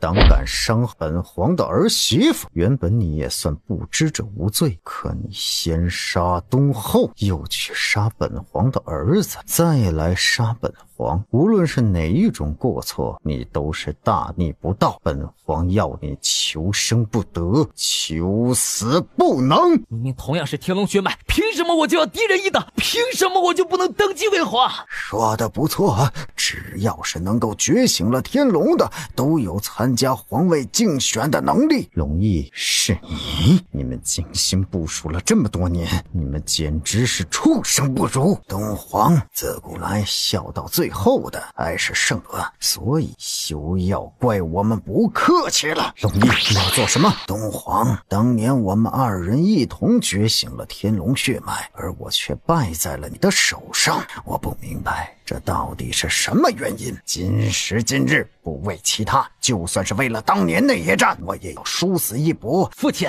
杀了这老匹夫，杀了他们一家3口。好，儿子，父亲夺回属于我们的东西。好。第一次听到龙凌霄叫自己父亲，龙毅倍感欣慰。杀！吴主，您看，这次吴就没有害怕了。吴知道吴的祖宗一定会出手。怎么回事？怎么会这样？父亲，难不成锁龙口有什么故障？不可能，这一定是巧合，一定是。所有的锁龙口在要刺穿天龙之际，又连连的往边上被打去。是谁？到底是谁？到底是什么人，竟能对抗得住锁龙扣？只是小把戏，就想对抗龙之血脉，未免太将自己当回事了。是你，父亲，杀了他，先杀了他！你看清楚了，这东皇的位置是永远不够格的。五龙对上，弄死那条天龙，弄死他！不等锁龙扣有伸出的机会，天哪，快看，好大的一条金龙，竟比东皇陛下的金龙还要大数10倍。他将锁龙扣都吃了。神龙，那是神龙？那真是神龙吗？我才不信，不过只是与天龙血脉相似的奇遇血脉罢了。你早知道它不是天龙血脉，没什么可怕的，即便真是神龙血脉，断不可能觉醒得了。父亲，杀了！蠢货，你早知道它是神龙血脉，你为何不告知于我，害我们来找死？你，哼，罢了，我输了。父亲，今日是我们的最后一搏呀，不能让步呀！龙鳞霄，不得胡来！屠龙队，杀了他，将在场其余所有的人全都抓起来，太子就不信弄不死他。果真是龙生龙，凤生凤，老鼠的儿子会打洞。神龙，是吴主。今日吴在此，已敢如此藐视吴的存在，该死！龙鳞霄，快逃！去哪儿啊？你，吴主可还需吴替你解决了那2人？儿子，这2个人无需你亲自动手，让父皇来。不要，父皇，我是你儿子呀！即便我不是你亲生血脉，但是到底养了我20年，父皇不要！养了20年都养不熟的白眼狼，罪该死了！倒地而亡。真好，龙大，以后就没人追杀你了。为什么会这样？为什么？精心筹谋了20多年，为何到头来还是落得这样的境地？龙宗，我自问自己实力从来不比你差，为何我会败给你？为何？龙宗，你忘了吗？我们是亲兄弟呀，从小我们一起长大，我是你的家人呐。家人？你也配？本皇的家人只有本皇的媳妇儿跟儿子，至于你，龙毅，你早就该死了。不，你不能杀我，龙宗，只要你放了我，我就告诉你一个天大的秘密。当初换儿子的事情，并非是我一个人的意思，我的背后是有人出谋划策的。只要你放了我，我就告诉你那个人是谁。此事想来与日月府有关。本皇早已经查清楚，是日月府的人啊！你怎么知道？瞬间便捏碎龙毅的喉咙。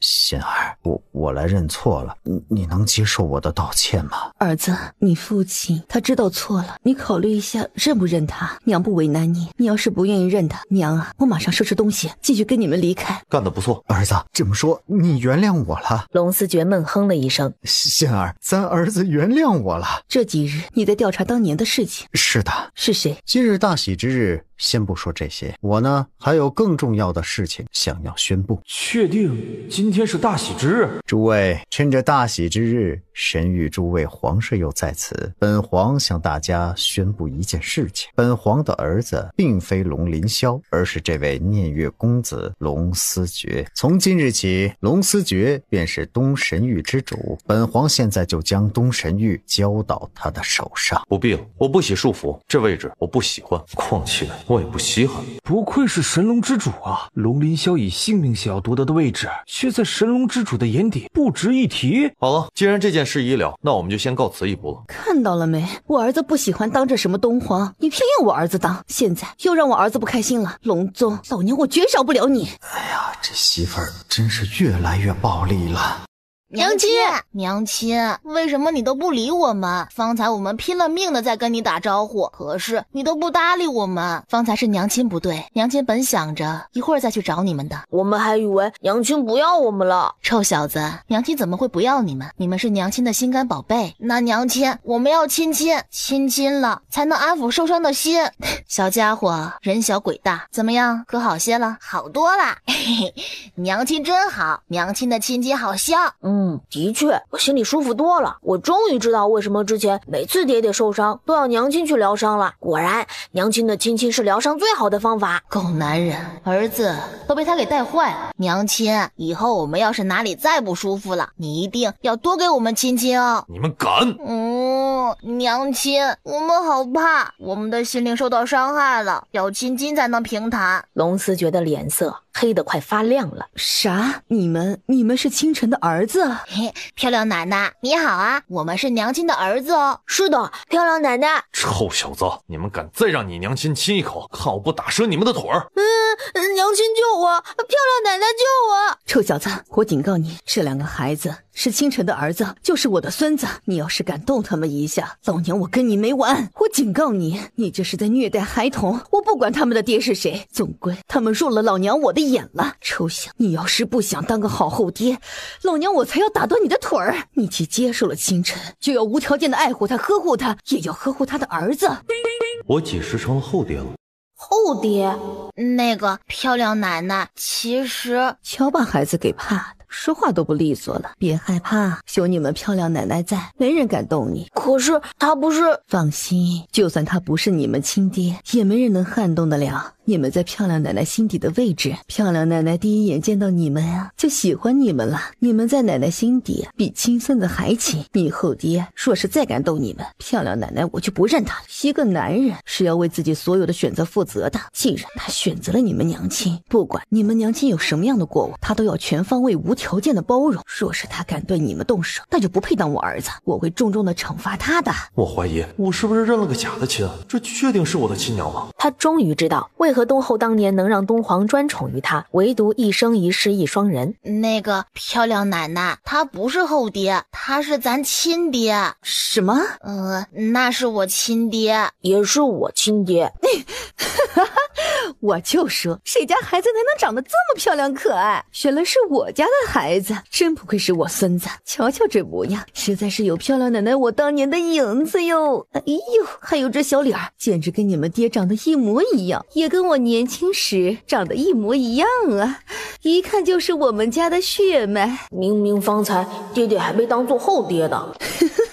儿子干得漂亮，早早给我生了俩孙子，不愧是我儿子，有我当年的风范。这脸变的可还行？漂亮奶奶，我们也有你当年的风范哦。那是自然。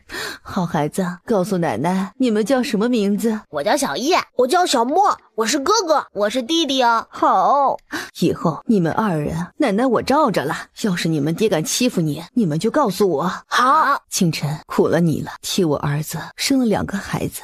不辛苦，他们很值得，他们是我的另外一条命。娘亲，我们好爱好爱你。娘亲也是我们的命。小子，不爱爹爹吗？也爱爹爹，但是爹爹总是跟我们抢娘亲。不跟你们抢，你们就等不到妹妹了。那我们还是让一让爹爹好了。清晨，从此以后你们还有我，还有整个东神域。我知道，这个你拿着，打今儿起整个东神域由你号令。多谢东后，但是这兵令太过厚重，我暂且承受不得。怎么就承受不得了？这天底下只有你才能接过它。我暂起还有事，得先离开。这兵令还请您先保管着，有兵令在，方有保障。那宝贝大孙子，奶奶将这兵令给你们留着。大孙子，你们娘啊要回西神域处理事情，这些时日你们便跟着奶奶留在东神域吧。不行哦，漂亮奶奶，我们要回神庙好好修炼的，不然我们就不能保护娘亲了啦。不愧是我的大孙子呀，竟然能够进入神庙修炼啊！也罢也罢，既然这样，那你们且先回神庙吧。四大神使，还麻烦你们多多照看我的2位孙子。东后放心，他们聪慧得很，吾等也甚是喜欢。真不愧是本宫的大孙子。漂亮奶奶，我们要不要去见一见爷爷？见他干嘛？他害我跟我儿子分离了这么多年，让我也险些见不到我的大孙子，暂时就不让他见你们了，让他自己反省去。当然，来日方长，得找个时机让龙宗也吓一跳，看到龙宗的老家伙到时候是什么反应。男孩子是要经过磨练打磨的，唯有如此才能独当一面。东后，既然如此，那我也先离开了。无极门的那一干人只怕早已经急疯了，我在这东神域当真逗留得太久。放心，我们日月府的寿宴再见。清晨，本宫什么事都瞒不过你。日月府的事情既是您的事情，也便是我的事情。天命塔已取，一切都会解决的。小子，你运气真好。是的，遇见他耗尽了我永生永世的运气。谁说我们进不去日月府的？儿子儿媳妇，你们总算来了。抱歉，我们耽搁了一会儿，来得晚了些。不晚，年轻人嘛，晚上有很多事情要干，我懂的，我都懂的，谁还不是从年轻的时候过来的？岳清晨忍不住扯了扯唇。行了，别浪费时间了，几位还是赶紧回吧，别等着我们动手。方才你们对东后出手了，擅自闯入日月府，该罚。是吗？我家媳妇跟娘亲都不太高兴了，随意动本尊的人才该罚。你们反了，好大的胆子！何人在此喧哗？白老爷子今日大寿，日月府众人都齐聚于内，而东后白如仙竟还真的敢带着他的孽种回来，自取其辱。祝夫人，救我们啊！哎呀，原来是白如心呐！他当初弄丢了天命塔，惹怒了白老爷子，今日怎么还有脸回来啊？莫非是他今日得知白老爷子会任命新的府主，特地赶回来想要做些什么吗？今日乃本宫父亲大寿，本宫回自己家给父亲祝寿，有何不可？白如仙，你要进来也不是不行，若你能3步一叩首，给日月府请罪，我们今日便放你进去。祝烈焰想让本宫下跪，你也配？哼！若不想跪，就带着你的孽种滚出去，永远别踏进去日月府一步！哼！祝烈焰，本宫乃是东神域的皇后，你见到本宫不给本宫行礼，实在是不忠，该打！在祝烈焰准备出手时，一道无形的力量困在祝烈焰的身侧。本宫的儿子乃是堂堂正正的太子殿下，岂容你在这里乱喝？你辱骂本宫无所谓，你敢辱骂本宫的儿子一句，本宫跟你拼了！爽了吗？爽得不得了。那手疼吗？还好，不疼，还是儿媳妇好，知道心疼我。白如仙，你这个不知死活的罪人，你弄丢了日月府的至宝，今日还敢在此这般嚣张，我要杀了你！你说的是这个塔吗？天命塔在此，东后身为天命塔的守护人，你们却在这里拦着不让他进，就问你们这样该不该打？天命塔这是在点头吗？这天命塔乃是日月府的至宝，从前就听说了，天命塔十分有灵气，今日一见，果然名不虚传。这么热闹，怎么能够缺得了本座？是丹神来了。阿元，快看，丹神来了，一会儿定要好好表现。师祖当真来了，这是在干什么？那不是本座的丹药吗？丹神，方才我们正借您的丹药测试弟子的水平，还请丹神莫要怪罪。是吗？可测出什么结果了？丹神阁下，款杯方才辨别出了其中7成成分。7成，不错，年轻有为。我就知道丹神一定会收我儿子为徒的。这个姑娘说她能得知您所有成分。是吗？那你觉得我这丹药如何？尚可，不过还有一点缺陷。放肆！丹神面前你怎敢造次？敢对丹神如此不敬？丹神，您莫要怪罪，此人并非是我日月府的人，与我们日月府无关，我这就替您将他赶出去。想得到祖师的教导，那是何等艰难！当年我追着师祖跑了几条街，都不曾得到师祖的指点，现在好不容易有了这机会了，竟然被人给打断了！滚！本座在这里聆听教诲，怎容得了你们在此唧唧歪歪？还请您赐教。你都已经成为了丹神，自己还发现不了问题吗？看来你这丹神也不过如此。您告诉我，我就知道了。哎呀，快告诉我嘛！丹神在所有的日月府乃至是神域众人的心底都是至高无上、严肃威严的，谁也没想过他会露出今日这模样。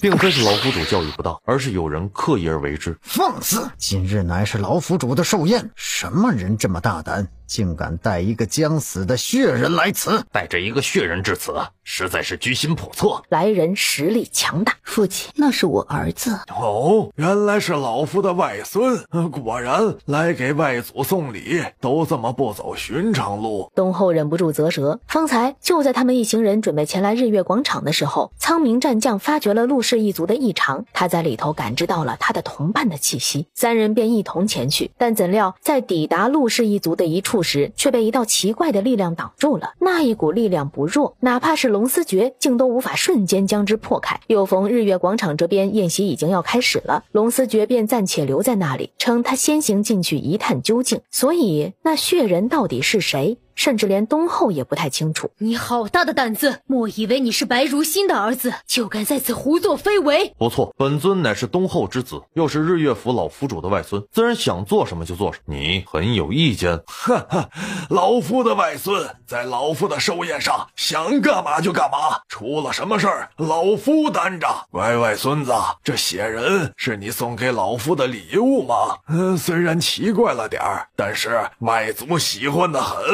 他是谁呀？干什么的？不着急。日月府最有天赋的丹师，这就要走了吗？没有本座的允许就想离开，也未免太不将本座放在眼底。